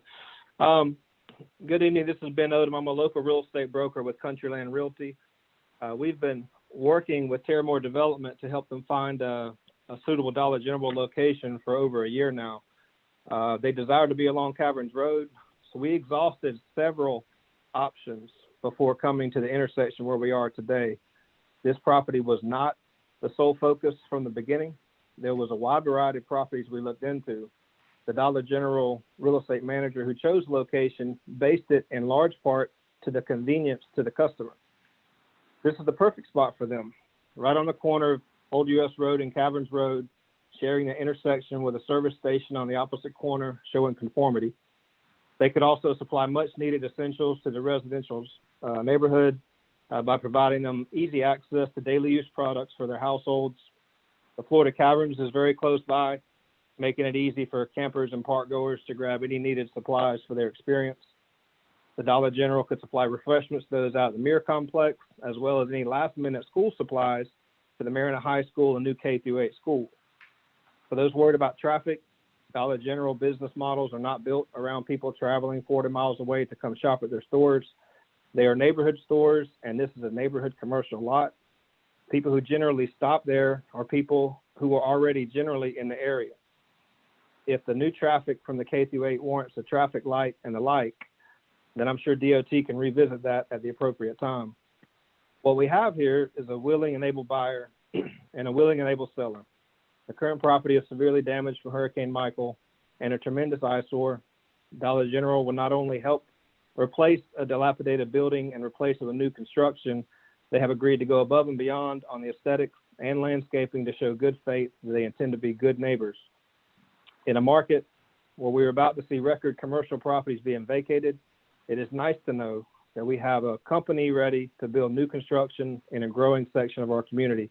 We look forward to seeing this project completed and the intersection improved. Thank you for your time. Thank you, sir.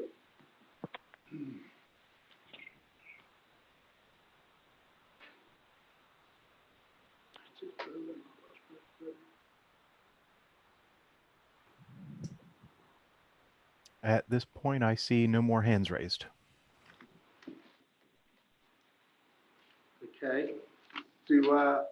Amber, do you want to read the letters now, or do we need to address? Go ahead and address it. I'll read the letters at the end. Okay. Yes. State your name again for the record. Yes, David Theriak. And I want to thank the neighbors for coming out and sharing their concerns. I've been doing this for over 30 years, and every time change is introduced into an area, you have concerns that are raised, and it's legitimate to listen to what they have to say. And I believe the documents that we've provided to you actually address the issues that they've raised, but there are a couple things I want to point out. If we could have Exhibit 7, please.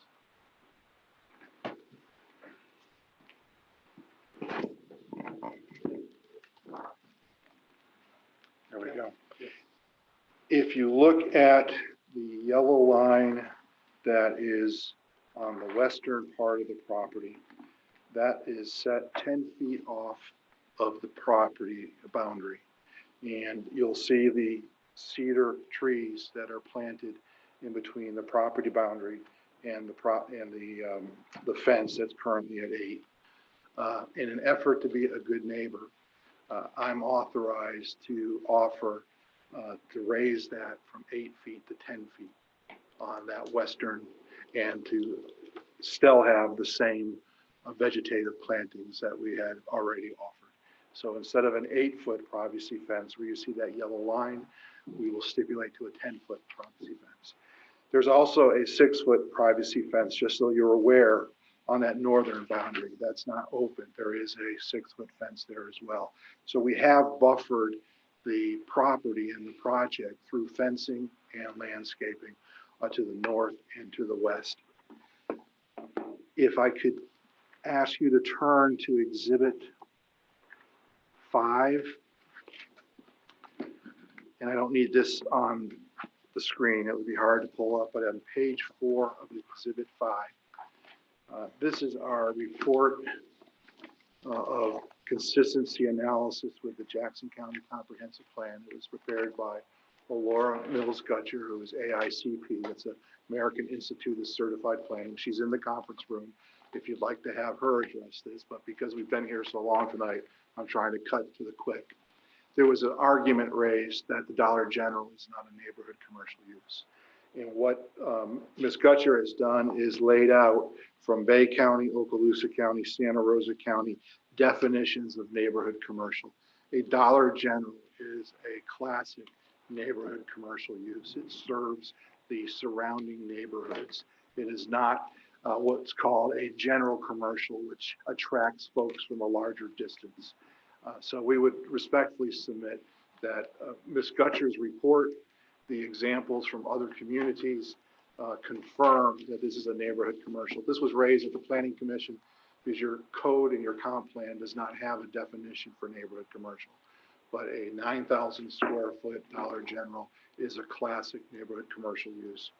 And if you would prefer to have Ms. Gutcher testify to that further, she's here as well. And then I would like you to turn to Exhibit 6 on page 7, just to remind the board, because there were some questions regarding what's the buffer along, what's the vegetative buffer.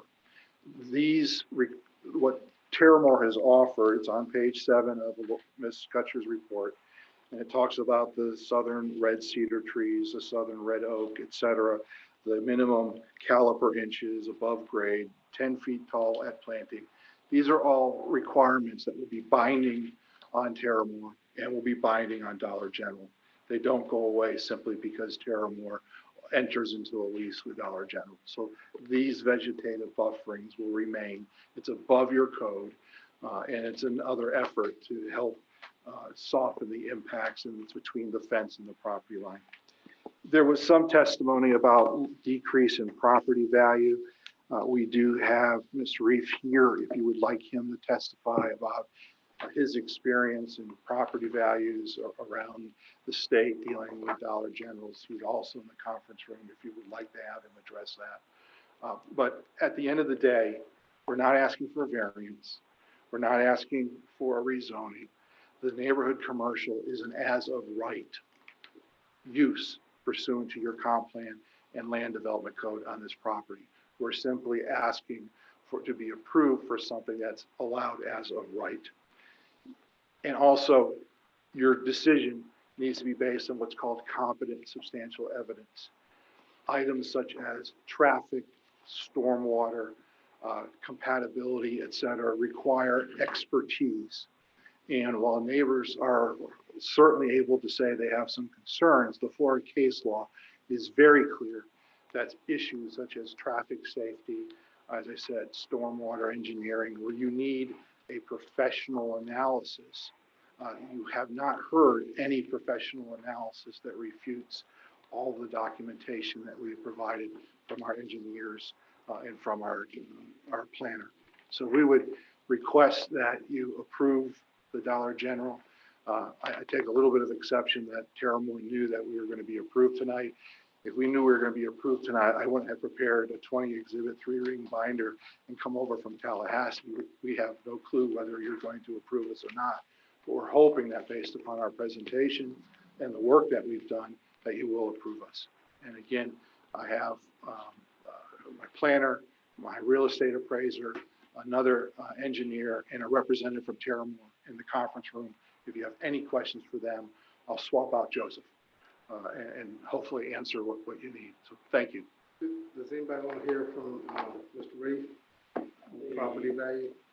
I think that would probably be helpful. Yeah, could we have Certainly. Mr. Reed come in? That's correct, he's not in the admin. He was supposed to be. Send him a text, ask him where he is. I don't know if he's listening in. All right, hopefully he's, I spoke with him, he said he was going to be here, so I haven't checked in the conference room. I'll be glad to go check this one. Does anybody have any more questions for the lawyer, Wayne?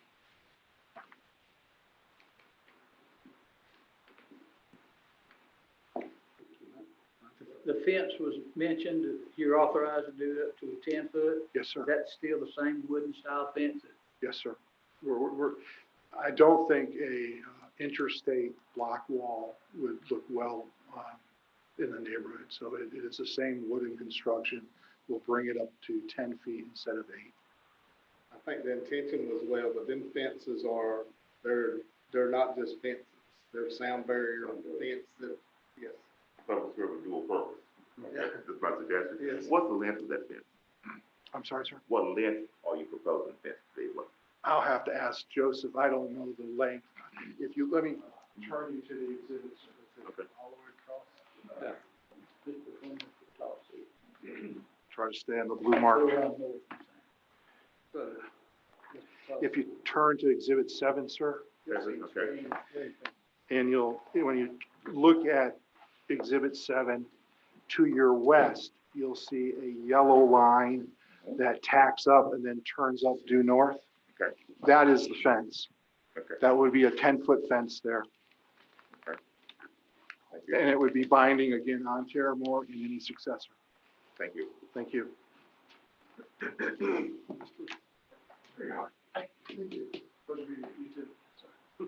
Go to the X there and state your name for the record, please. Yes, I'm Robert Reed. Okay, I think there was some question of property values going down with the Dollar General. Can you Well, tell us what you know about? okay, about that, if I may regress and tell you how I got here at this Yes. X? Okay. Yes, to that X. Yeah, Mr. Tossi contacted me back in early March and was concerned about the dollar store going next to his house. And it's somewhat known in the community that, or it has been, that I do a lot of work for Terramore Development and Dollar General on Dollar General retail stores and have been for the past 14, 15 years. And so I told him, I said, I had not received anything from Terramore on this particular project yet, but I'll call the office and see what they have and then see what they're able to provide me. And so they provided me an architectural elevation rendition of the building. And then they provided me the exhibit that was up there a little while ago, the landscape and site plan. So, and then I met Mr. Tossi out at the property and we talked and we walked the property that they're looking at buying. We kind of looked at where things were going to go and the possible impact on him. And then he gave me a series of questions about, I'm concerned about noise, I'm concerned about lighting, I'm concerned about vagrancy or loud music or stormwater runoff, you know, all the stuff y'all heard tonight. So, and I was like, well, Bennett, I really don't know how to answer those questions because this is all new to me, because when I do my work for the appraisal part, I leave and I really don't look at that part of it. So as a couple of weeks went by, I started thinking about another job I did for Terramore. And so it was down in Clarksville, similar situation where they had a site that was next to a single family residential dwelling that they were building on a corner lot. And so, and I remember doing that work and I had a different job down in Clarksville. So I said, you know, maybe I can answer his questions, at least give him some insight to it. So I went down to do the other job. And so I just cold called on the neighbor, didn't know him, and knocked on the door and introduced myself and told him the problem and the concerns. And she said, yes, I was very upset. My husband really didn't care that much. I was very concerned about this dollar store coming there. I talked to my county commissioners. I did all this stuff and ended up being, you know, my county commissioners were able to help me out. And Terramore came in and they built a big, nice, huge privacy fence. I think it was like 600 and some odd lineal feet of 8-foot tall fence. And I asked her a series of questions. I said, since it was built, what kind of problems have you had? I said, have you had any noise pollution problems?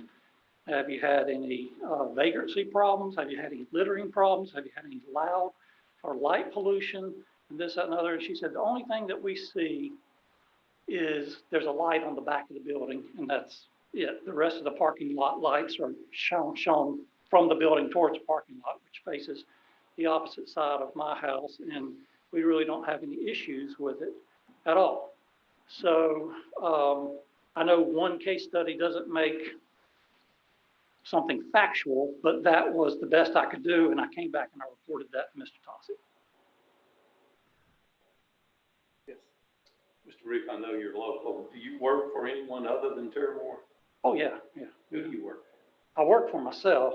I mean, but, who do you do business? I know you work for. Yeah, okay. Oh, Regions Bank, People's South Bank, Thomasville National Bank, the county, the city, Chipola. So you do a lot of commercial real estate. Right. Raising. Yes, sir.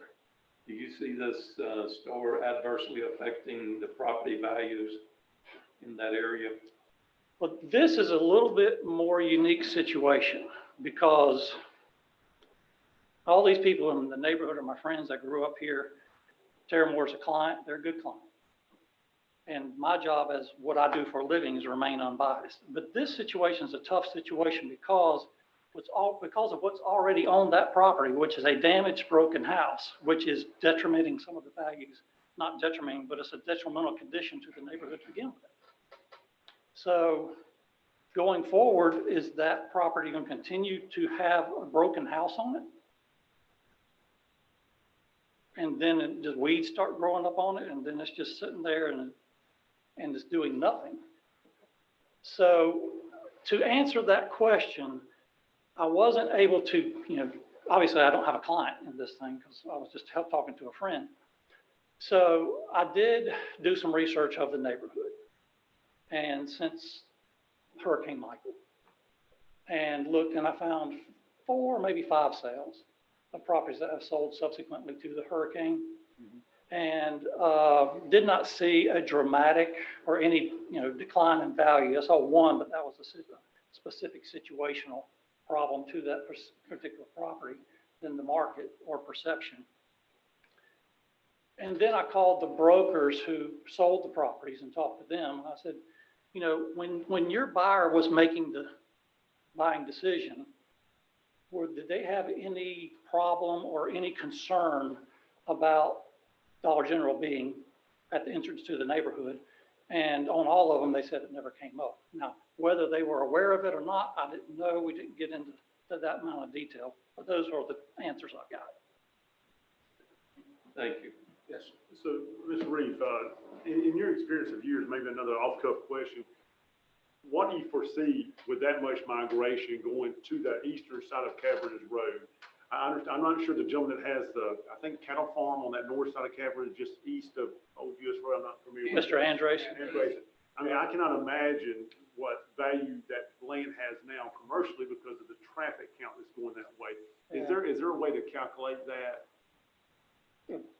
A future? No, I mean, that's all speculative. I mean, it's speculation. Sure. And in what I do, it'd be a speculative number.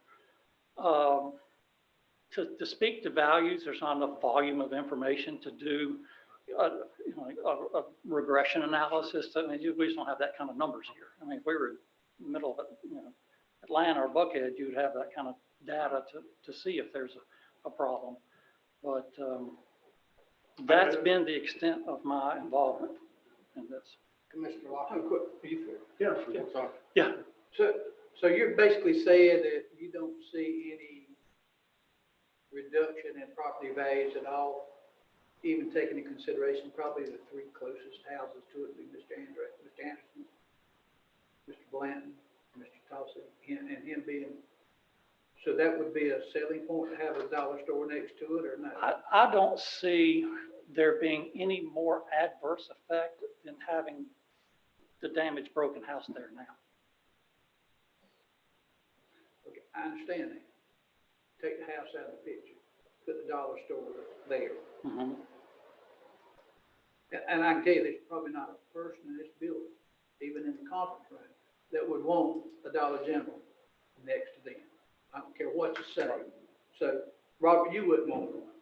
I would be concerned about it, but if it's legal, I'm all about legal, I'm just talking about freedom and property rights. You're saying the property values will not decline. No, I have not said that.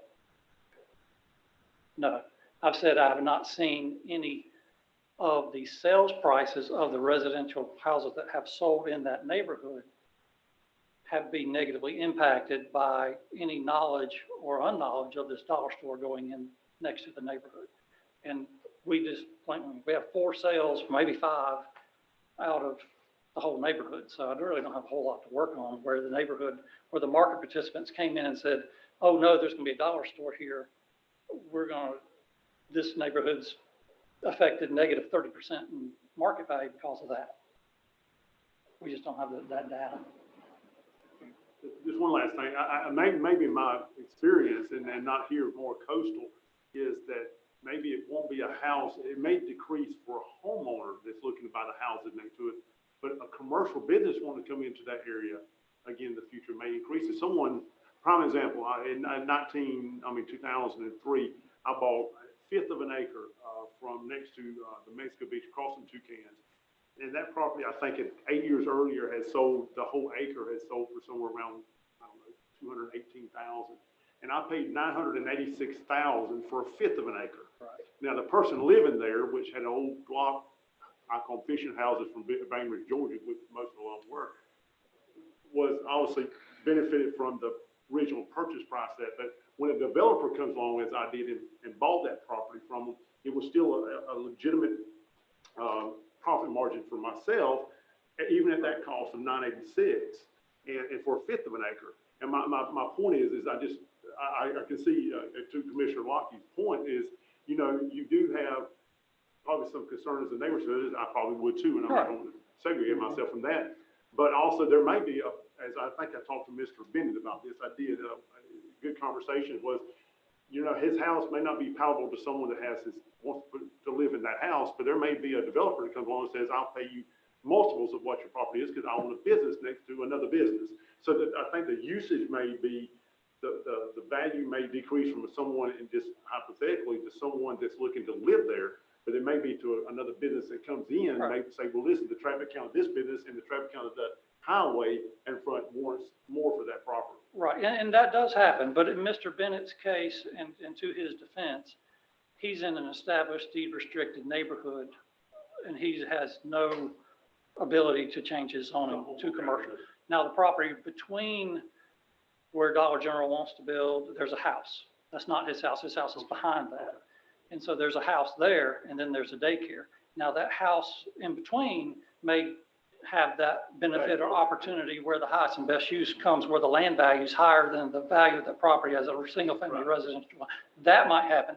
Well, for that to happen to Mr. Bennett, So how many of those Tossi's houses are house, deed I'm sorry. restricted? Because this, first question I asked when I was talking to some of the citizens out there was, were there any HOA or POA restrictions out there? Because that's what I do, is build inside of most of them HOAs to protect me from someone dragging a double-wide trailer next to an $800,000 house.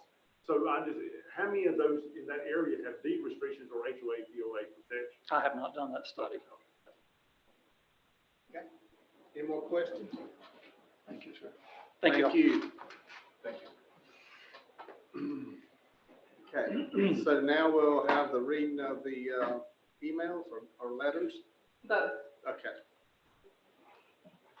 This letter is from Megan Holly. She states, Dear Jackson County Board of County Commissioners and staff, I have been a lifelong resident and taxpayer of Jackson County and Mariana. I grew up visiting my grandparents in the peaceful and safe neighborhood I live in now. I fully support development in this county. However, we should make sure we have smart developments. We as citizens look to our elected officials to protect us and ensure our daily lives are not negatively impacted by development. To do this moving forward, I encourage you to have additional training for your community development office and planning commission to ensure all aspects of codes and ordinances are explored and understood. I would also encourage you to revisit some of the codes and issues brought before you through this process. We can all improve through this experience, and update and additional explanations in the code could prevent another neighborhood or housing area from losing its peace and safety. I have several concerns about the development's proposed plans. Number one, the water retention pond has not had a 100-year, 24-hour flood event test performed.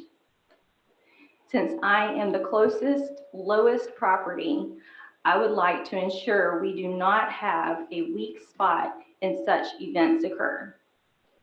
Also, with the retention pond expelling into the ditches in the neighborhood, who will the county charge with ensuring that the ditches are fully functioning, since they are close to being level with the roads in the neighborhood? Number two, the size of the driveway is a huge concern for me as well. Has the commission reviewed the auto turn plan for the store and ensure that the trailer tires do not have to jump the curves? Can the developer and the commissioner ensure that the semi will not be backed across Old US Road, causing an accident to happen? The proposed plans do not show how a semi would enter and exit safely. A semi should not be backing in or blocking the road. This intersection is highly traveled by teenage drivers. Auto turn should be run for trailers up to 85 feet long to ensure the trailers coming in and out do not add to the cost of the road maintenance for the county and jeopardize the safety of all travelers in the area. Number three, fire mitigation is an issue. I do not see in the plan where the fire hydrant will be within 500 feet of the commercial building. How will this be addressed? Number four, Mr. Allday with Allday Howell Engineering put in writing to the county on May 1st, 2020, that DOT said that the area did warrant a traffic light based on projected trips. but would not be putting in one at this time until the need was there or safety issues were warranted. I would ask the commission consider having the developer put in a traffic light and turn lanes on Old US Road and Caverns Road to proactively avoid safety issues. We cannot afford loss of life before safety measures are taken. Number 5, privacy fence. 6-foot privacy fence will not help the safety of our neighbors or sound mitigation that will occur in the parking lot of the proposed development. I would ask that a textured, tasteful 12-foot block wall be required. This will prevent individuals from jumping the proposed wall or damaging the wood or plastic fence and leaving an eyesore to be endured. Number 6, alcohol sales. I have concerns that the preschool is not being recognized as a school when the pre-K program is a state and federally recognized program. They offer the same pre-K services offered within the Jackson County school system. Number 7, Section 74-1054 of the County Municipal Code states, development standards, a neighborhood commercial activity shall be deemed to include small-scale markets and such personal services as barber and beauty shops, dry cleaners, convenience stores, and sit-down restaurants. Such uses shall have access to publicly maintained collector or arterial streets. A determination of compatibility shall be reviewed of the Planning Commission. In the determination, the Planning Commission may establish conditions for the proposed development which would achieve compatibility. In the case of a project requiring a Type 4B review, the Planning Commission may make a recommendation to the board requiring the determination of compatibility and the establishment of conditions for approval.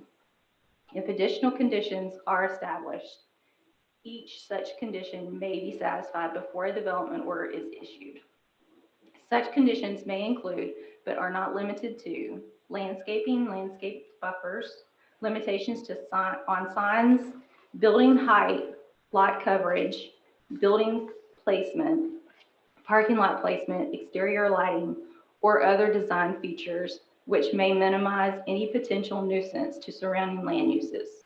During the Planning Commission meeting, members of the commission stated several times that they were just there to check a box, and if staff determined codes have been met, then there was nothing else that they could be done. Now I ask you to refer to the ordinance and determine, is this development really compatible with the surrounding areas? Is the commercial discount store really in agreement with the definition of neighborhood commercial? What requirements could be put in place to protect Jackson County citizens? A block wall, a traffic light, turn lanes, operation hour restrictions from 7 a.m. to 8 p.m. could coincide with the neighborhood high traffic times.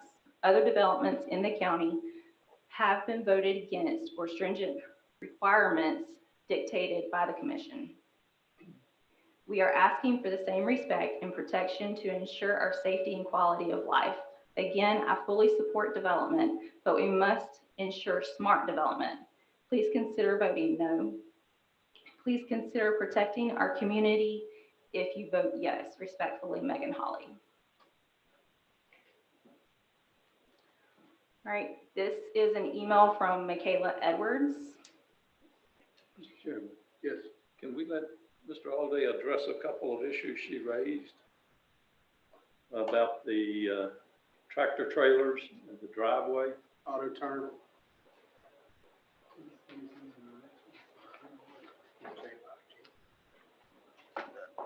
So the developer, Terramore Development, I forget the exact number. Chris Qualham, who's here as a developer's representative, can tell you how many Dollar Generals they did say last year and how many they've done. But for me personally, we've done 20 plus Dollar Generals for this developer since 2006. And They have in-staff CAD techs, or on-staff CAD techs, on-staff engineers, professional engineers.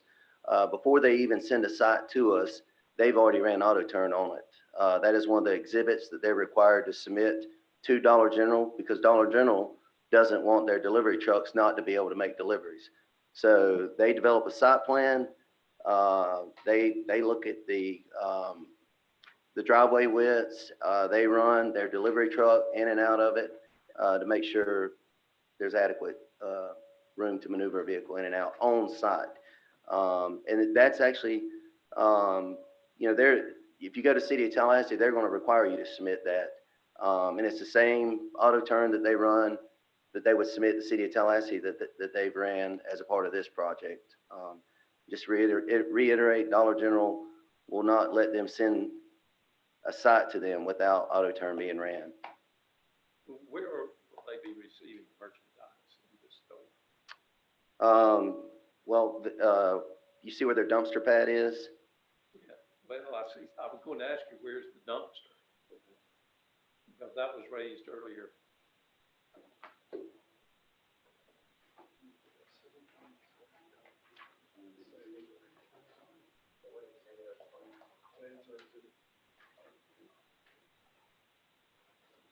Joseph, can you pull up Exhibit 4?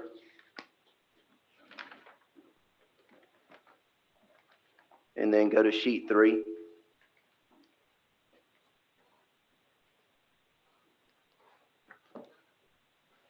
So when you pull in off of Old US Road, if you take a right, that back corner of the building is where deliveries will be.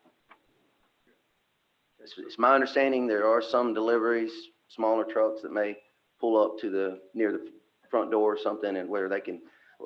I'll let Chris Qualham answer that question specifically, but because the delivery pad is basically in that back corner by the dumpster. So he's going to get it? Yeah, Chris, do you want to speak to that specifically?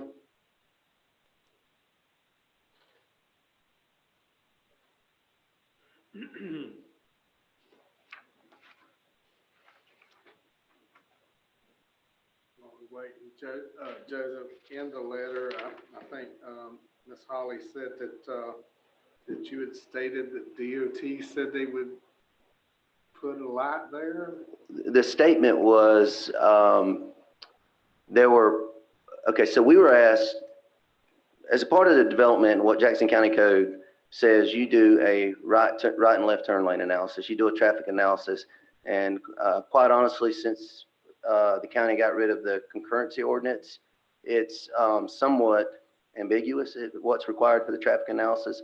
So we do, at minimum, a right and left turn lane analysis when we do development projects. So based on concerns of the citizens, the developer hired a traffic engineer to do a signal warrant analysis. This was not required by code. It's something that they did. They did the signal warrant analysis.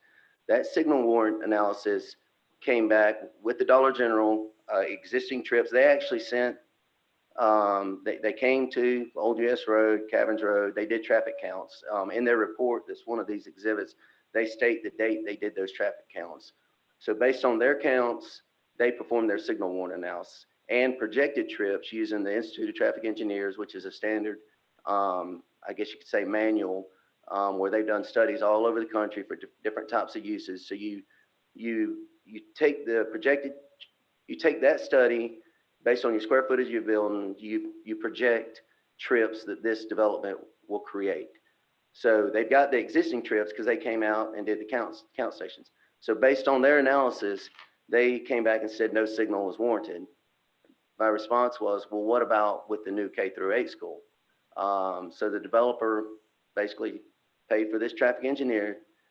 Their answer is, their first response was, well, we don't do signal warrant analysis based on projected trips throughout the community. We look at existing trips, which is what they did. I said, well, that's fine and dandy, but there's a legitimate concern by the neighbors. Can you take the signal warrant study that was done by DOT for the new K-8 school, where they projected trips for that K-8 school, and add those to your signal warrant analysis? He said, well, I mean, honestly, and I'm not a signal traffic engineer, but it's not something they standard do. It's not an industry standard to do that, but they did it anyway. So based on that analysis, it hit a threshold where it was marginally warranting a signal. So we took that study, sent it to DOT, and said, you know, we've done this study. Will DOT put up a signal based on this analysis? We sent it to John Felding, who's with Atkins Engineering. They're on the GEC contract with DOT, which is General Engineering Consulting Contract. They act as an extension to DOT, and he's within the, I believe it's Transportation Planning, which is the ones that look at signal warrants. He looked at the study and he said that DOT will not put signals up based on projected trips. So did that answer that question? Well, I just want to make sure that, well, I was going off what her statement was in her letter. Yeah. So the school will be open for this Dollar General, if, you know, approved before. It should be. Well, the traffic should be there. Mm-hmm. So you think DOT would address it then? I think that's one of the biggest things. Yeah, I think what Commissioner Locke said, I mean, and all you guys said, I mean, lean on DOT. I mean, that's probably what it's going to take is for them to keep it on their radar and, you know, do signal warrant studies and just try to be proactive getting the DOT. I mean, that's what they did where the new school's coming in. And just like the college wanted that backdoor entrance to, from Caverns Road. I mean. But I can't get them to do one on Love's Truck Stop and Well, 231. The light at Caverns Road and River Forest, they had some legislative help because they were told, I think at one time it'd be 2 or 3 years. They got it in 6 months. Yeah. So well, there was some legislative help with getting that light there. So well, we ought to be able to do the same thing. and I'll say this is a different situation, and there's been a concern about it being on the curve. Well, if you pull up the site plan, you're actually on the, I guess you could say, the outside of the curve because you got clear distance looking to your right and your left.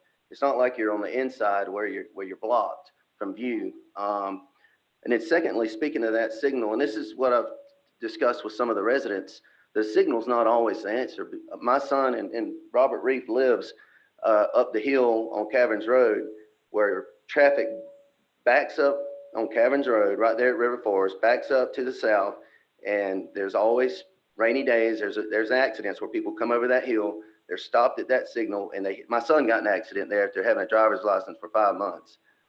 So, you know, it's not always the answer to just put a signal up, and I think that's where DOT's coming from is, you know, we need the data to support the need. Just, I'll follow Commissioner Peacock's question. The ingress and egress is on OUS Road, correct? Yes, sir. And you said Dollar General make sure they gotta get their product to the store in a safe manner. So when they pull in and are they gonna back up or approach or block OUS Road at any given time? No, sir. So they'll go in and they'll actually physically turn around in the parking lot and come out? That's correct. The auto turn model, if you have the site plan in front of you, has them pulling in, the semi will take a left to pull straight and then back up to the delivery pad. And so then at that point, he's got a straight shot just to pull out on the old US Road. So it won't be backing up on the OUS Road at any given time? No. Now, can we control a semi driver? That's, you know, you got to keep that in. I mean, we've done all the modeling. We've provided plenty of room for a semi to get in and out, staying on site. And so, yeah, it should not occur where a semi is backing up on the old US Road. Well, if they can get in and out of Murphy's Gas there with all the stalls filled at Walmart, which they do, they should have no problem staying in that footprint. Right. Was there a question for? We don't remember what it was. I think it was the coming in and out, the Maybe auto turn and. where deliveries are dropped off. Yeah, where the deliveries are dropped. Would be, we're just mind reference. So they will be the The loading door and the trash enclosure, everything will be in the same location as shown on the plan, kind of the northeast corner of the building. And as he's mentioned, with the auto turn and with Dollar General, they will not let us submit a site without the truck being able to stay on pavement without encroaching over curbing, parking stalls. And all maneuvers have to stay within the drive aisle, the roadways, all that. They will not accept a site without it. That dumpster, is that in an enclosed area so that? Yes, sir. The neighbors will not see it?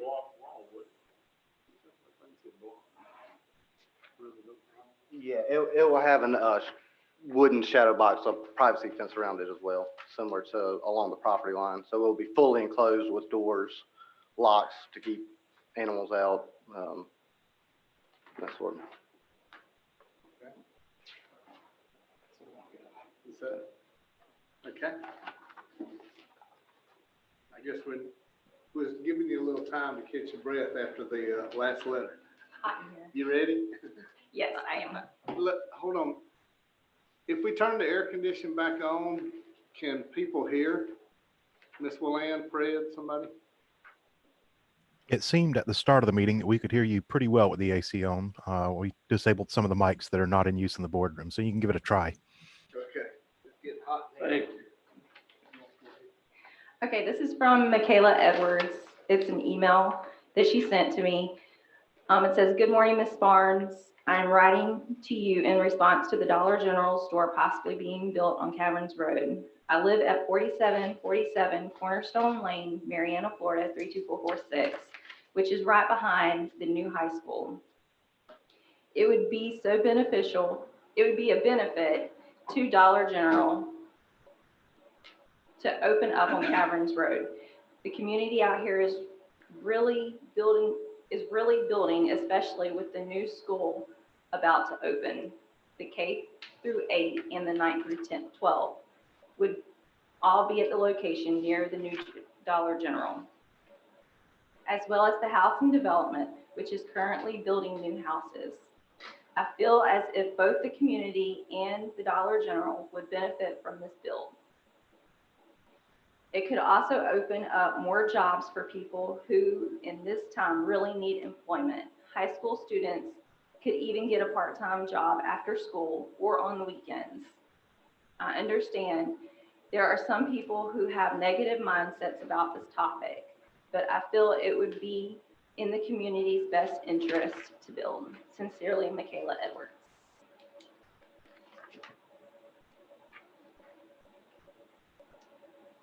The next letter is from Travis Blanton. Yeah, we've already heard from him. Do we still need to read his letter? He was the first speaker. It's up to you. What do y'all think? I mean, we've had Travis live here. I think if I'm not mistaken, Travis is probably still listening in. I think this is the letter that he wrote when he came to the board. Oh, he read the letter. Travis, are you online? Fred, can we tell if Travis is still online? I'm going to look for him here for a second. To see if he would like. He may have to raise his hand for me to find him in the list if he's called in on his phone. *9 if he's on there. Yes. It takes too long. We might as well read it. Read it. All right. Yeah, we're going to go ahead, y'all. Front back. Okay, go ahead. Okay. Dear Jackson County Board of County Commissioners, recently I learned about a proposed general development order for the corner of Caverns Road and Route 167, directly adjacent to and sharing property lines with the residential neighborhood of North Oaks. The property that the site is proposed on, as I understand, has already been and is currently zoned residential, possibly mixed use. Property with one house containing several apartments for residential purposes. However, a proposal is being formed and a pre-planning meeting has already been held to change that to commercial. This will threaten the safety of our neighborhood, change our children and families' way of living, invite increased traffic, trespassers, and ultimately crime into our neighborhood, as well as harm our property values. In looking for and buying a home to raise my family, I searched for a location that was safe, family-friendly, close to town, and well-suited towards quiet community family living. North Oaks is that kind of neighborhood in Marianna. I bought in a residential neighborhood next to a property that was zoned residential.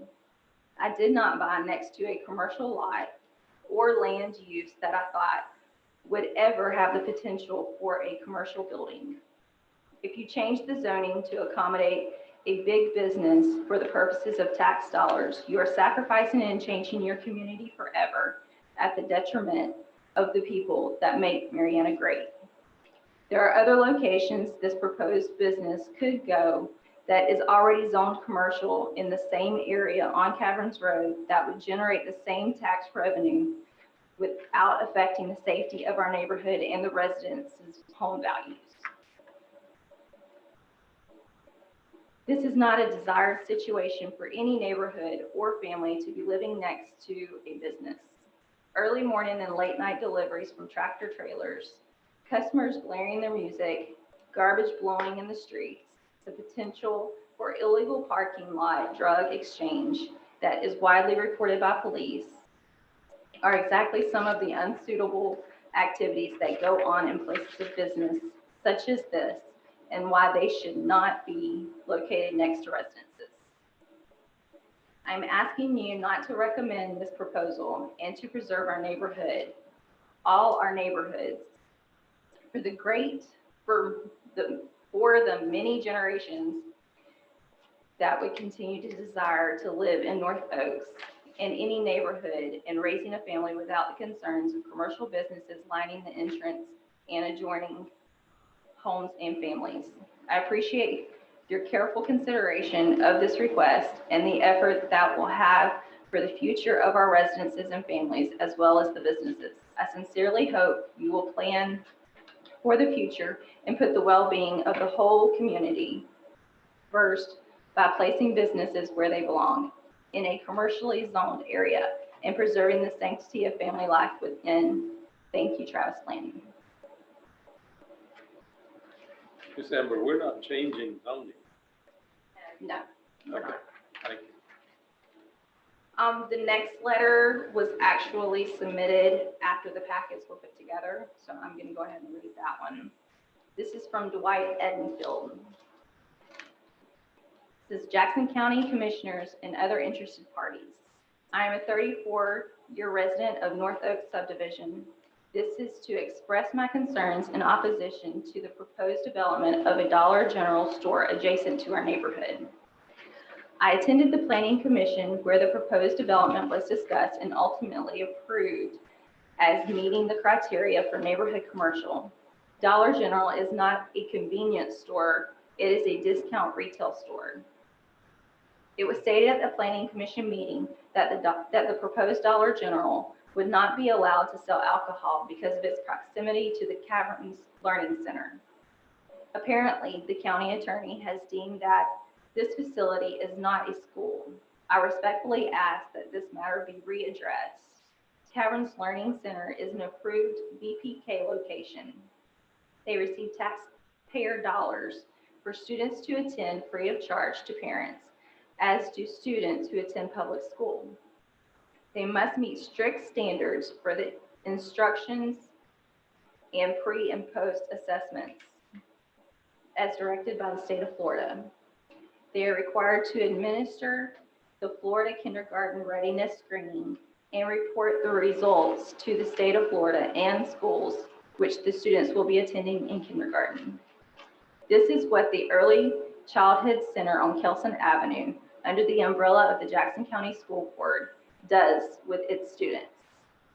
One would think that this location would be considered a school and alcohol sales would be prohibited. Another issue is safety. The owner/clerk of the convenience store across the street from the proposed development was held up at gunpoint as he closed and left his business. To my knowledge, this robbery has not been solved. A young teacher was accosted at the Dollar General on Lafayette Street at 3:30 in the afternoon. An elderly gentleman was killed after someone followed him home from a store in Cottondale. Human trafficking is a major issue as I-10 runs through Jackson County. I'm a registered pharmacist and have had to complete continuing education on how to spot human trafficking. The proposed location is only 20 minutes from the Alabama and Georgia state lines, making it easy for perpetrators to easily escape. We do not need this business in our neighborhood that operates during early mornings and late nights hours, and where people tend to congregate and loiter, especially with a pre-K school and a daycare located within 200 feet. The issue of traffic has been discussed at length, but I do not believe that it has been looked at in light of the Mariana K-8 school opening in August and the reopening of FCI in October. Without the addition of the turn lanes and the traffic light, traffic on Old US Road will be backed up and drivers will resort to driving through other neighborhoods and the speedway to make their way onto Caverns Road. Drivers coming onto Caverns Road and Bevia Road are already at a disadvantage as the road curves at the intersection, making visibility an issue. Several wrecks have occurred on the curve in recent years. It has been reported that this proposed store will create 10 new jobs. As I have worked in retail for 45 years, I can say the most of these jobs will be part-time, minimum wage, and not be eligible for company benefits. We need to be seeking out and attracting businesses that will pay wages to support a family. How many jobs will be lost or hours reduced in other stores in the area because of loss of revenue taken by the proposed Dollar General? You are just cutting the pie into smaller pieces. I respectfully ask that you consider these concerns as well as those of others in our neighborhood who have expressed opposition to the proposed Dollar General adjacent to the North Oaks subdivision and vote against the proposed development. Respectfully, Dwight Edenfield.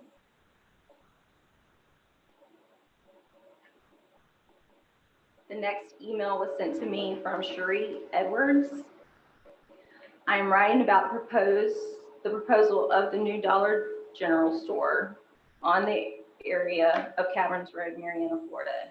The benefit to the store being in this area would prolific to those that live in and around the area. The nearest store for those that live on Old US Road is Campbellton or Malone. Having a store in Caverns Road, I think it's having a store in Caverns Road, would allow those that live in the middle to not have to travel to Malone or Campbellton. The location on Caverns Road would place the store in a central location, which would benefit many of the citizens on the north end of town. I myself exclusively shop at the Dollar General and live within 3 minutes of the new proposed location. I personally would find this location very beneficial. With the new store being built and the current high school located in the same road, this gives parents or students a place to grab and go in lieu of running back into town. I am in support of the new Dollar General on Caverns Road, Cherie Edwards.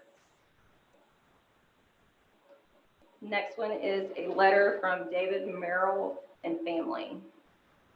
Dear Commissioners, we are very opposed to the plan which would allow a Dollar General store to be built in our residential neighborhood. The proposed location in the North Oaks and Forest Park area would be a dangerous traffic hazard and will have a most negative impact on our community for many reasons. If any community can be so brazenly rezoned from commercial to residential, there will not be any good or excellent residential communities in the Mariana area. Additionally, We understand that an alternative site already zoned commercial is available just down the road. We respectfully request that you vote against this ill-advised proposal. Quality of life should trump corporate greed, and we ask that you listen to the people. Sincerely, David Merrill and family.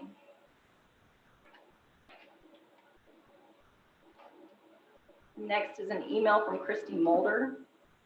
Good morning, Mrs. Barnes.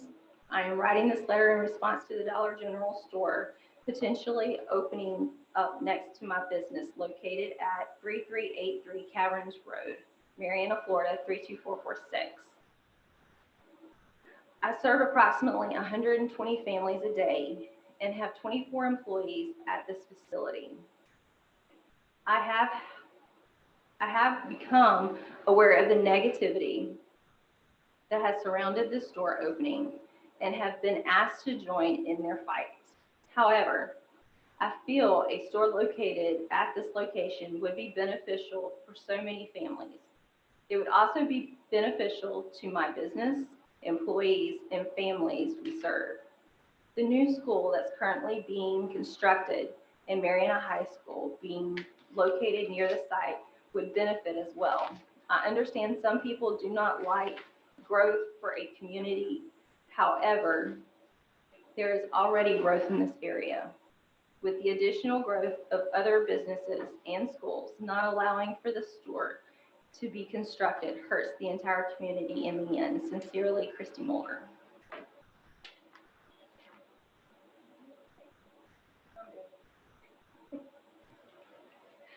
All right, this letter is from Bennett Toxey.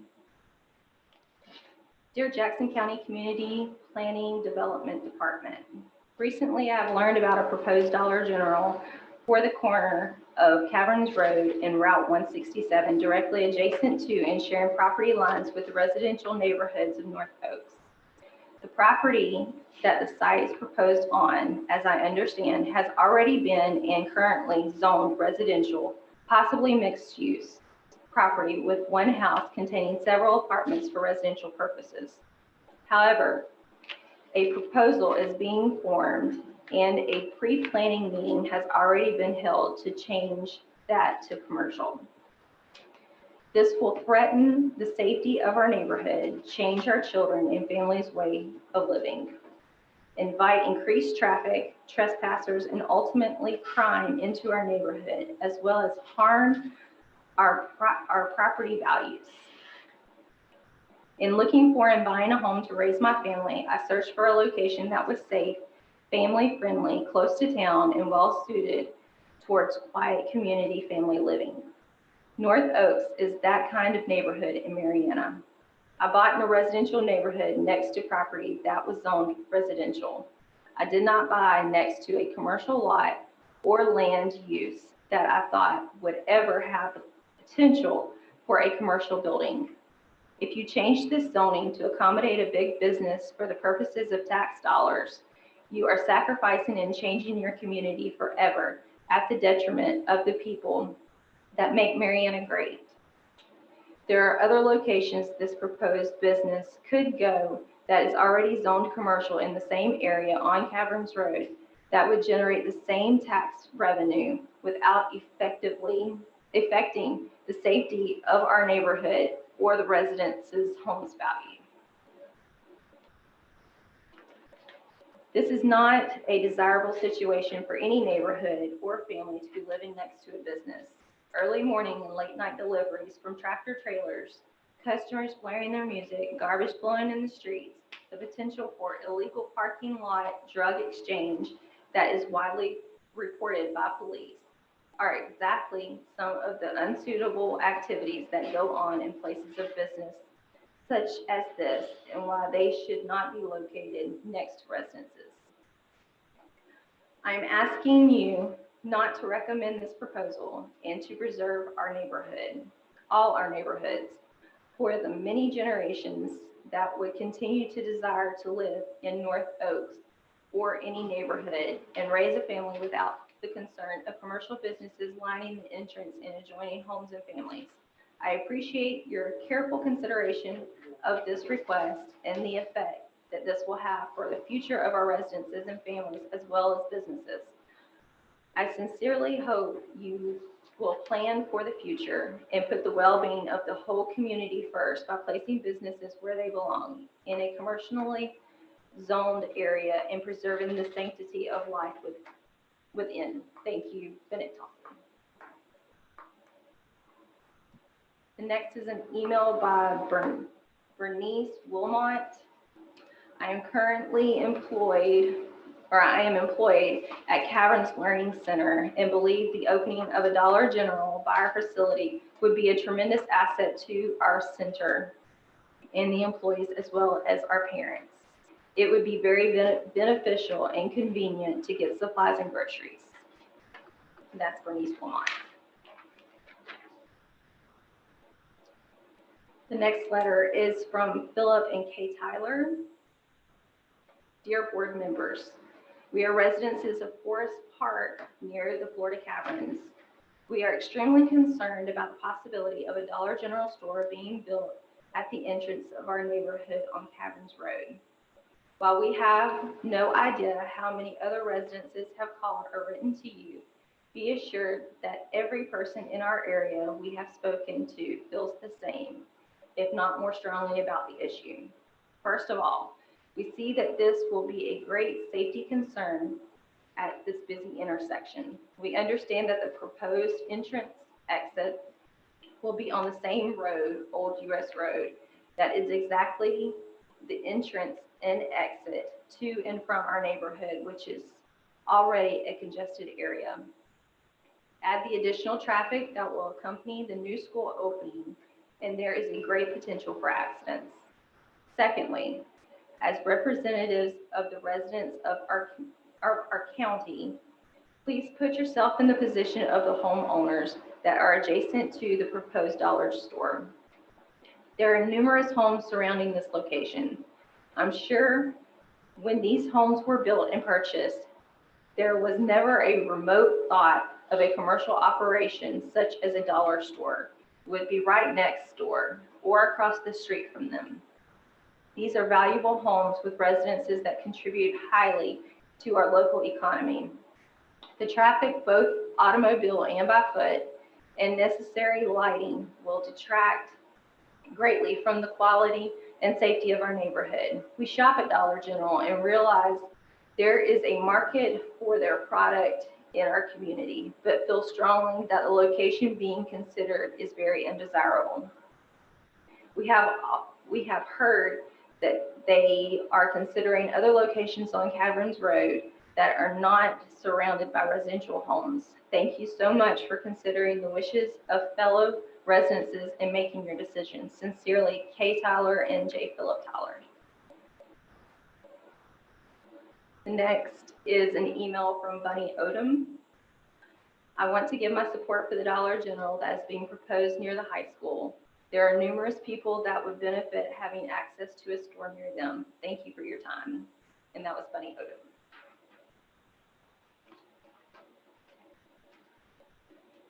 The next letter is from Kenneth B. Anderson. Dear Commissioners, please consider my letter as my opposition to the proposed Dollar General to be located in our neighborhood on North Oaks and will also impact surrounding homes in the Oaks and Country Club Hills. I am a native of Jackson County, soon to be 88 years old, widower, retired after 32 years from the United States District Court, Northern District of Florida, the last 12 as Chief U.S. Probation Officer appointed by U.S. District Judge William Stafford, and a retired Colonel, Military Police Corps and Infantry with 30 years service. I grew up on Anderson Road near Boulogne, graduated from Mariana High School in 1950, University of Florida in 1954, ROTC Second Lieutenant and active duty 2 years in the remaining 28 years in active reserves. I left Mariana in 1962 to move to Tallahassee and always planned to retire here. I retired in 1995 and have been house shopping for months in Mariana. We finally selected our present location. It It was a nice homes in area and near my friend Charlie Brown on Bevia Road, and a short drive to Old Home on Anderson Road, where had plans to update and enjoy a hangout. It was a perfect location until rumors started about the proposed Dollar General to be located in what is my front yard, as my carport faces North Oaks Drive and is my main entrance.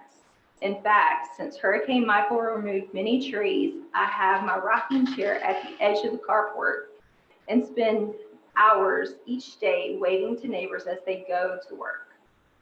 If approved, I will be facing the northwest back of their property and would be the worst view.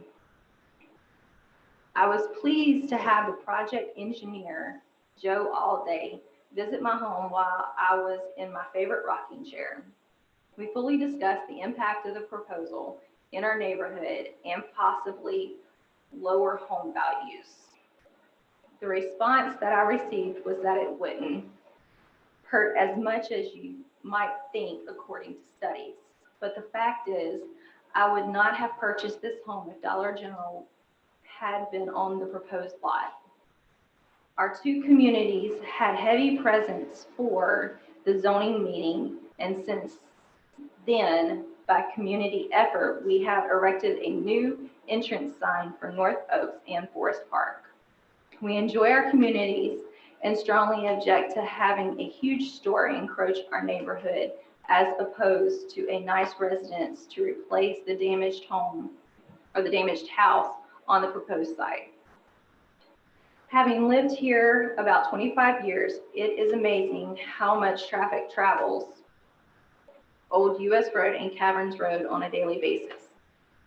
Even now, southbound Old US Road traffic in some cases cut through on the Oaks Drive by the Kingdom Hall Church to re-enter Caverns Road because of the bottleneck where Old US Road intersects Caverns Road. With the new K-8 school, federal prison reopening in 2020, Mariana High School, Health Department, Sunland, along with regular traffic, I am amazed that the letter with information on the Dollar General that was provided indicated no traffic light.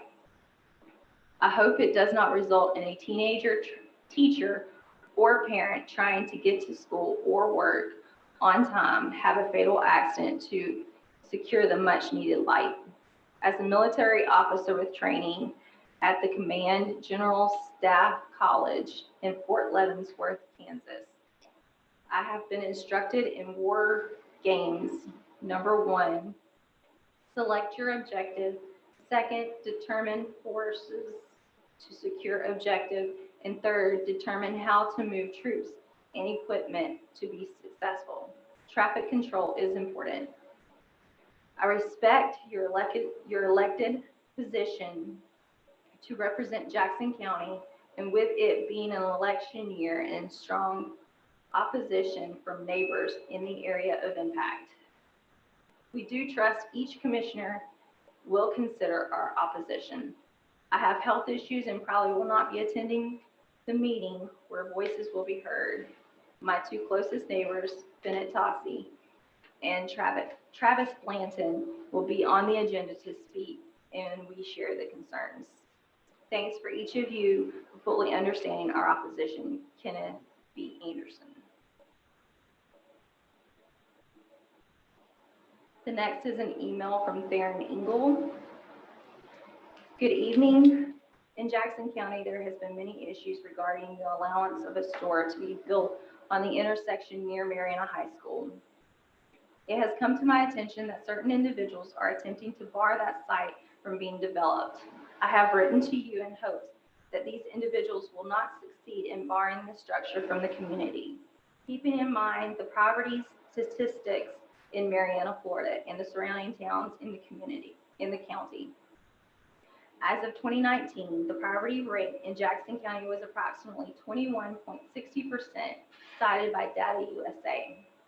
The average for Florida was cited as 13.60% by the census. This leaves a difference of 9%. when looking at the state average.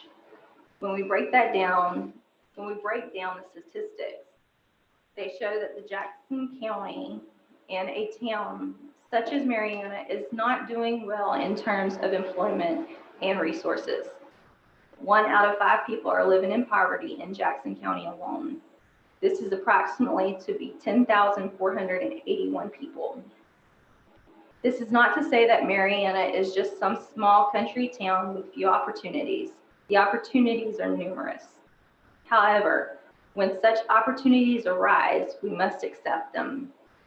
The poverty rate here necessitates a need for action for growth. We desperately need a bridge to bridge the poverty gap that has been set in place for quite some time. When looking at the data, we see a lack of economic growth. Towns with greater geographical distances from cities tend to have a higher unemployment rate. And this exact phenomenon is proven in spades when you take a deeper look at the inner complexities in Marianna. Consequently, less productive cities do not provide the same benefits that towns with higher employment rates hold. Business growth is fundamental to the working of the economy, especially smaller ones. When I see that the development of one store is sparking such a controversy, it tells me one thing, that there are people who do not see a need for change. I understand that. I am human.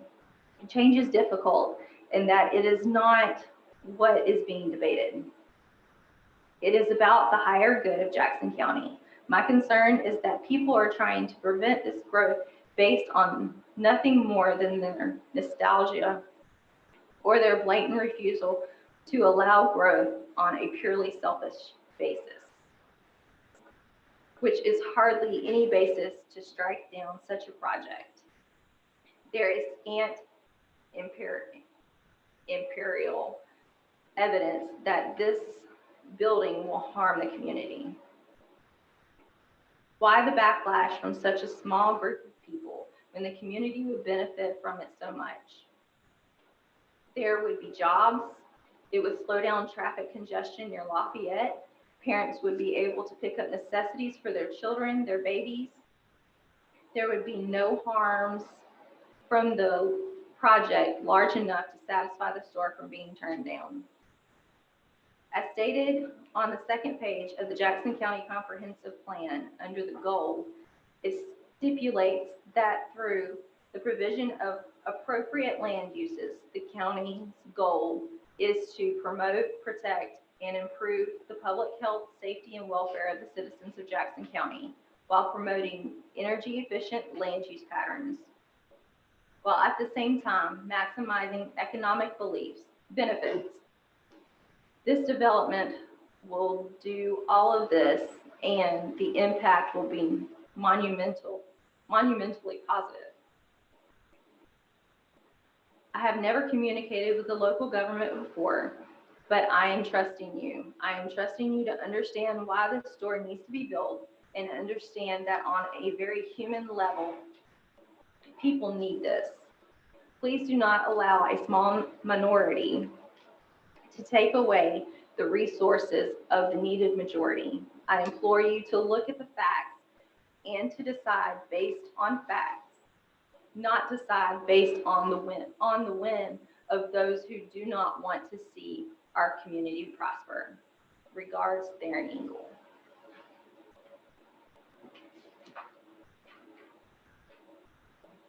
And the last is from Natasha Phillips.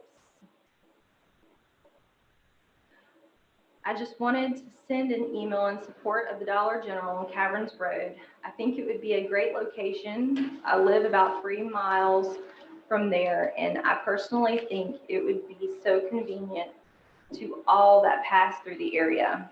For the parents that are going to the mirror and needing drinks and snacks, so convenient.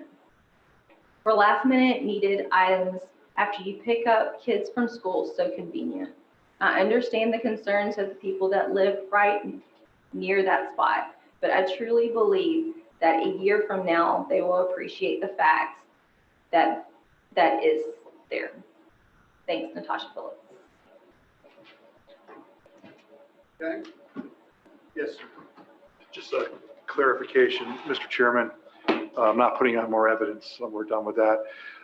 But because of the number of folks who turned out against us in case there's a lawsuit against the county, if you approve this, I just want to make sure the record is clear that the exhibits that were in our 3-ring binder, 1 through 20, was accepted as evidence into the record of this proceeding. And I'd like to have that noted, if that's acceptable. Yes. And I would also like the staff report to also be introduced into evidence of the record of this proceeding. And then the resume of Robert Reef, I'd like to have distributed and also introduced into evidence. Okay, just need a motion. Just keep it on. Do we need a motion to accept this? Okay. Yes. Thank you. Okay, thank you. Okay, does anyone else have any more on this subject while we're still in the public hearing? Ma'am, I couldn't hear you. Oh, okay. Yes, ma'am. I just wanted to clarify what I passed out to the board. This is a memo that I prepared back in early March. There was an inquiry submitted to community development as to whether or not a daycare facility that also provided the voluntary pre-kindergarten program would be a school for the purposes of determining the distance from which a business could sell alcohol. And my memo concluded under your code, it's really not clear. We just say a church or a school. And so if you all wanted to determine that a daycare facility that provides the voluntary pre-kindergarten program is a school, I would need you to clarify that. And we would probably need to revise that code. But I also recommended that the board consider seeking an attorney general opinion on whether the inclusion of the voluntary pre-kindergarten program converts a daycare, which is licensed under totally separate statutes from schools, whether that inclusion converts a daycare into a school for the purposes of the distance for the service and sale of alcoholic beverages. Just wanted to clarify that, since that was one of the issues that was brought up in one of the letters. What is the name of that daycare school? Caverns Learning Center. Yes. Chair. Yes. I'd like to say this just for the record. Again, hearing all the information we have available to us, we've heard from various ways, also in person, via phone, and also by letter, and graciously read so many. I think that the fundamental fact that we need to proceed with having businesses that's coming there not hinder that. So I would like to entertain a motion now. You can't. Sorry. Before we get, while we're still into the public meeting, what you just read, what do we need to do with that? I mean, can we go ahead? I'm not sure. The company may want to proceed even if they're not going to be able to sell alcohol. That's not something I can. Joseph, come on up. Joseph, if you could pull up that pedestrian path drawing.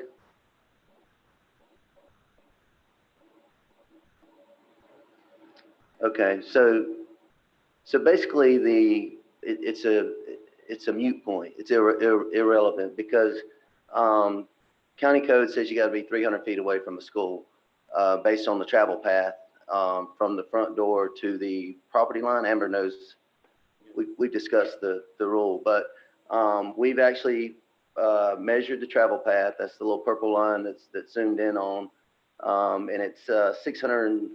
The shortest route of ordinary pedestrian travel is approximately 670 linear feet. Amber's reviewed this drawing, community development's reviewed this drawing.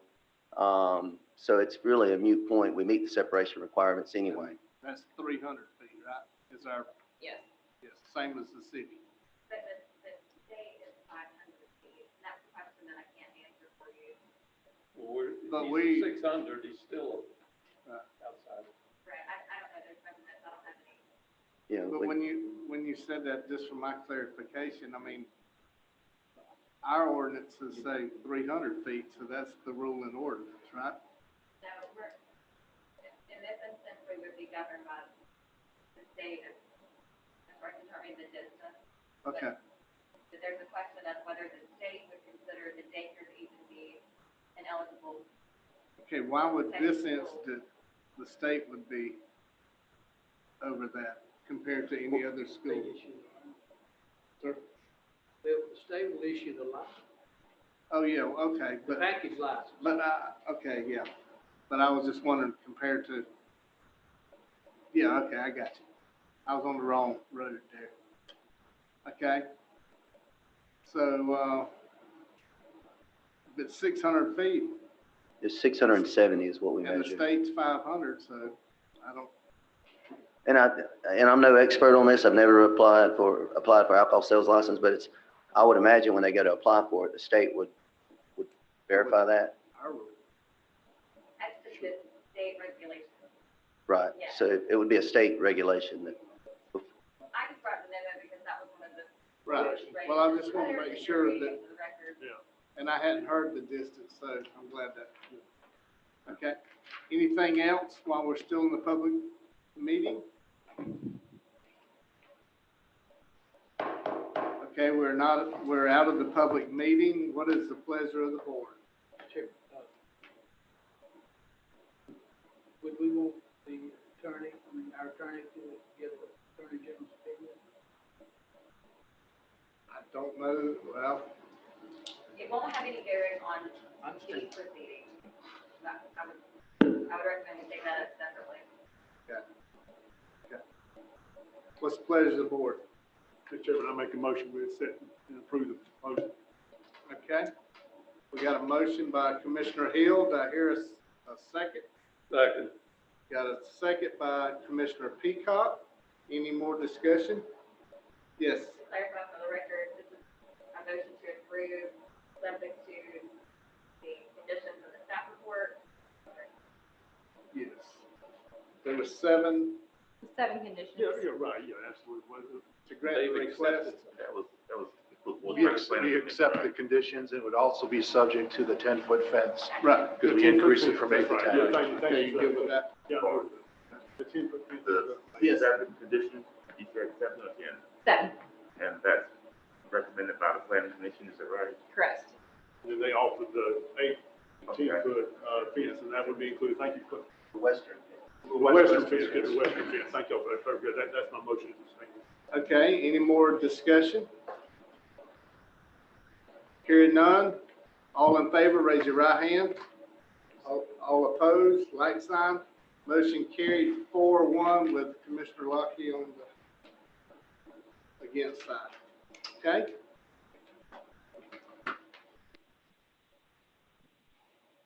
Thank y'all. On behalf of Terramore, thank you for your time and patience. Okay? Okay, we have one other matter that we need to discuss tonight. Ms. Willann Daniels? Yes. We need the board to consider this is for short-term rentals. We have been advised that the board has to adopt a reopening plan, which is in your packet. Ms. Christy Andreessen pulled this information from a couple of other counties that have already had their plans approved by the Division of Business and Professional Regulation. And in an effort to get ours, we only have a couple this applies to, Henson House, and I believe some Compass Lake in the Hills properties. But in order to get them officially moving in the right direction, we'd like the board to consider adopting this plan. Second. Okay, we got a motion by Commissioner Hill, second by Commissioner Spires. All in favor, raise your right hand. All opposed, like sign. Motion carried 5-0. Okay, does anybody, William, was that it? We'll go around the room. That's all I have. Michelle, do you have anything? Commissioner Peacock? No, Mr. Chairman. Commissioner Lockwood? Commissioner Spires?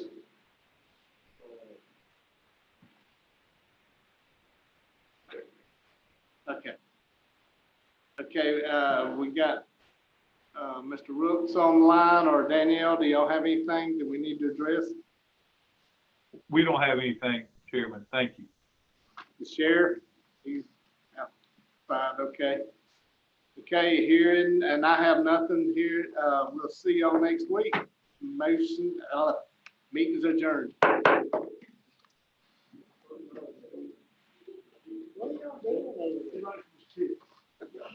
What are y'all doing? Yeah, after you did